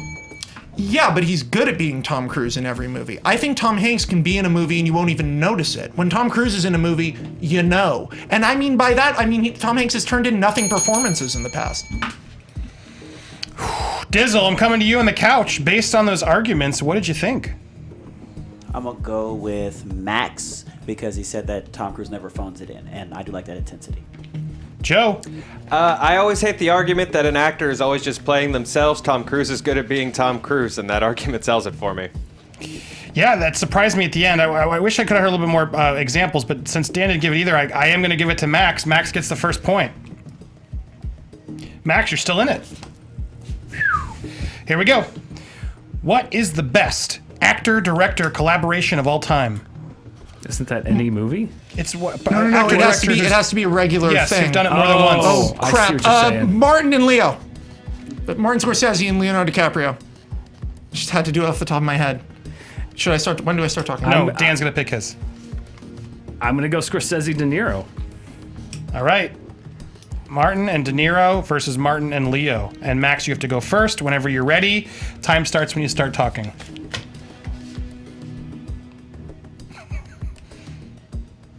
Scorsese and De Niro did the best work of their career at the best time in their career. This is an argument against that. Leo brought back Scorsese. Departed reinvigorated Scorsese. And it brought him back in a way that he started making movies again. It brought us Departed, it brought us Wolf of Wall Street. It saved Martin Scorsese's career, this reinvigoration. All of Martin Scorsese's best work was thought to be behind him. I disagree. Martin Scorsese has been he didn't need to come back. He's one of the best directors of all time. He never had to be saved by Leonardo DiCaprio. And I would put Taxi Driver, Raging Bull, and Casino, by the way, up against any of the movies that Scorsese has done with DiCaprio. They're fun movies, they're entertaining movies, but they don't have the depth, they don't have the character that the De Niro Scorsese works had. Yes, but those movies already existed, and in fact, Martin Scorsese did need to come back. From like 1994 to like 2004, his career was thought to be over. People thought he was going to retire. He did not. He came back. He's more successful than ever. 10 seconds. But Scorsese has done stuff. He's done Hugo. He's done other things besides just movies with Leonardo DiCaprio. I wouldn't put Shutter Island up there as one of his best movies. I would put every movie that he's done with Robert De Niro, the king of comedy, even the ones that weren't hits, up there as great movies. All right, that's the time. He got his 10, right? We did both, yes. Dizzle. I go with Dan. The 3 movies that he named are great movies to me. Joe. Yeah, I've got to go with Dan just on titles alone. I love the come out of retirement argument, but just the resume Dan pulled off. Yeah, it was close. I'm actually in the same boat. You were if you would just give me one more fact to it, I think I would have been swayed. But Dan gave me a good fact and then gave me the movies that proved they're hard to deny. But very, very close. That means you're still in it though, Max. You need to get this one to You stay forgot alive. King of Comedy. I said it at the end. He did say it at the okay, end. good. That's and why I I remember it helped. because that might be my the favorite best one. one. Yeah. out of it. Yeah, He did exactly. get I know that it's the in. best, but it's my Comedy favorite. Taxi Driver. So I think I'm right. Max has to get these 3 to tie. Yeah. Shit. Here we go. This comes from Mike Provencher on Facebook. Pitch 2 actors that we'd all want to see make a buddy cop movie together. Oh my God. Chris Pratt and Bryan Cranston. Liam Neeson and Kevin Hart. Wait, hold on. Cranston and Chris Pratt, Liam Neeson and Kevin Hart. All right, I want to see both of them. I'll be honest. Even before you fight, Max, time starts when you begin. Both those guys could do anything. It could be a serious thriller. It could be an action movie. I just think immediately when I think of those 2 actors, I think they're going to deliver on an emotional and comedic level. I want to see them fight crime, serious or silly. Dan. They're both good actors, but buddy cop movies are half about the optics, and nothing is funnier in my mind than picturing enormous giant Liam Neeson and little tiny Kevin Hart trying to be buddy cops together. The size alone is what makes it hilarious. Plus, Liam Neeson is so gravelly and serious. Kevin Hart is so over the top. The dynamic between those two is great. Cranston and Pratt can both do fun. I just see them both being fun cops. 10 seconds, last 10 seconds, use them wisely. Yeah, Cranston's known for how silly he is all the time. But by the way, you're pitching like a 90s movie like Rush Hour. We've seen it. Those movies don't make money anymore and they're not good anymore. Central Intelligence just made $125 million based off Tiny Johnson and a big Johnson and a small heart. And this is an How extension many of of our that. audience wanted to see Central Intelligence? A lot. Of our audience? Well, we like The Rock. I like The Rock. He married Nick Mundy, so our audience does like The Rock. Top But 10 you top both got 10 little something. points in, so I'll let that happen. Woo! Based on the arguments, I'll go first.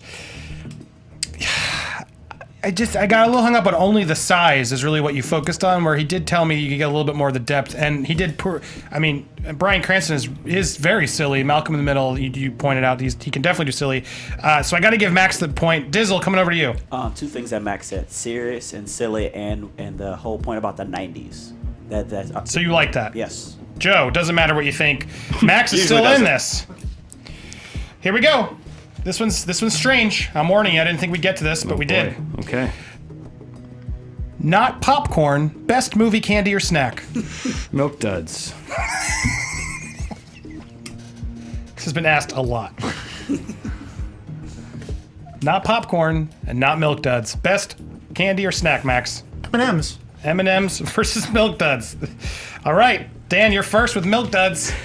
First of all, Milk Duds on alone are a delight. You have the chocolate, which is a great outer shell, but inside you've got the caramel. You have the 2 different kinds of sweet. And if you do happen to have popcorn with you, and in addition to the Milk Duds, you put the Milk Duds in the popcorn. Then you got the salt in there too. You got salt, you got sugary, you got sweet. M&M's, you got chocolate. That's it. That's all you got. You got one level. Milk Duds, you got so many levels. Yeah, so many levels that a lot of people, including myself, don't like Milk Duds. Everyone likes M&M's. M&M's are just chocolate. They're delicious. They're an empire. They exist outside of movie theaters. They are inarguably the better snack. Some people don't like Milk Duds. It's a weird texture. It's just true. Oh, it's just true. It dings it's when just you're real. done. It's just real. Some people don't like Milk Duds. Nobody's like, M&M's are gross. Dan? Here's what makes Milk Duds the best movie snack. When have you ever had Milk Duds outside of the movies? You only have Milk Duds at the movies, and that's because they're so great to pair with the movies. M&M's, you have them at Halloween. You eat them out of a little bowl in your desk. All right, last 10 seconds, Max. Make them count. I don't know what weird creep is putting Milk Duds in your desk, but people don't eat Milk Duds outside the movies because they're not very good.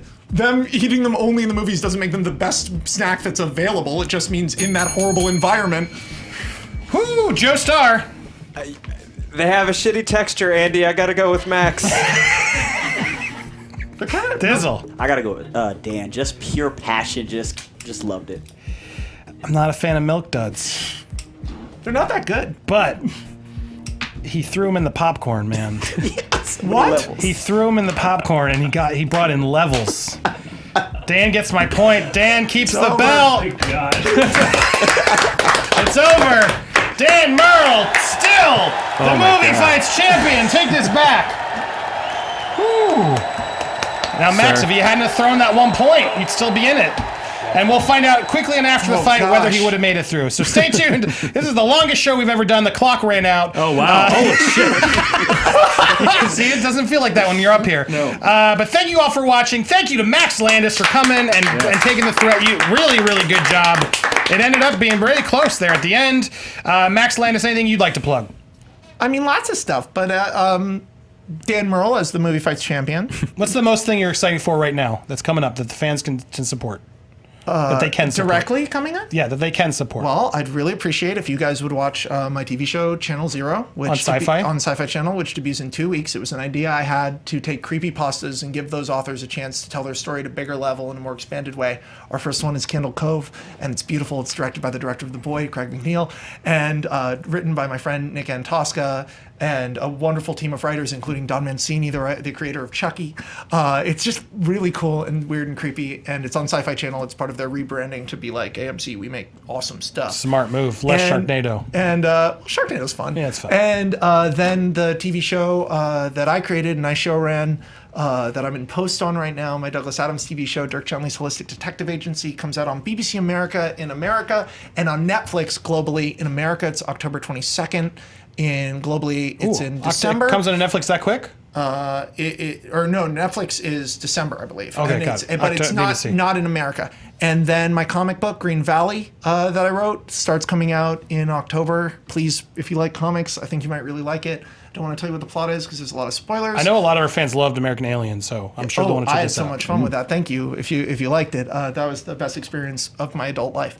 And then my movies Bright and Deeper both start shooting like in 10 minutes. So the fact that I came on Movie Fights, I'm so like scrambled. Yeah. But He's been telling us about Bright. I'm very excited. It looks very awesome. I'm excited. You're gonna be excited at home, I promise. Dan Murrell, what would you like to plug? Max Landis and all his various sundry products. It was American Alien. I'll back up. It was good to have a reason to go to my local comic store every month again. I haven't done that in a while. This was fun, and I want to put this up again. And I want to put it up more often. All right. Well, technically, now you still can. Technically, you won on a technicality. All right. Joe Starr on the couch. Thank you so much, Joe. Anything to add from the fans or from yourself? It wasn't the WrestleMania 30 run you wanted there at the speed round, Max, but it's always awesome to have you on. Dan, congratulations. Dizzle, How long thanks has for hanging Joe's out. Twitter been wrong on his lower third? I don't know. We can't blame JT today. 2 R's and stars. JT. This is why my follower count sucks. Donald Davis, Dizzle, guys. thank you for making it. You're always the best. Anything you'd like to plug? Thank you for letting me be on here, and hi to my friend Chad. Hi, Chad. What's up, Chad? Hi, Chad. Yeah, Chad, Chad, you're the man. All right, we'll see you in after the fight. Just barely because we're almost out of time, but tune in after the fight. We'll discuss this amazing fight, and we'll see you next week. Thanks, everybody. Bye-bye. Every podcast we put on YouTube comes with this kick-ass graphic listing all the topics your favorite Screen Junkies podcasters are talking about. If you click the topics, you can skip around and choose your own podcast battle royale. Go ahead, try them all. If you haven't already, subscribe to Screen Junkies on YouTube to join us for future fights. Or if you prefer to listen on iTunes, click the logo to download an audio version.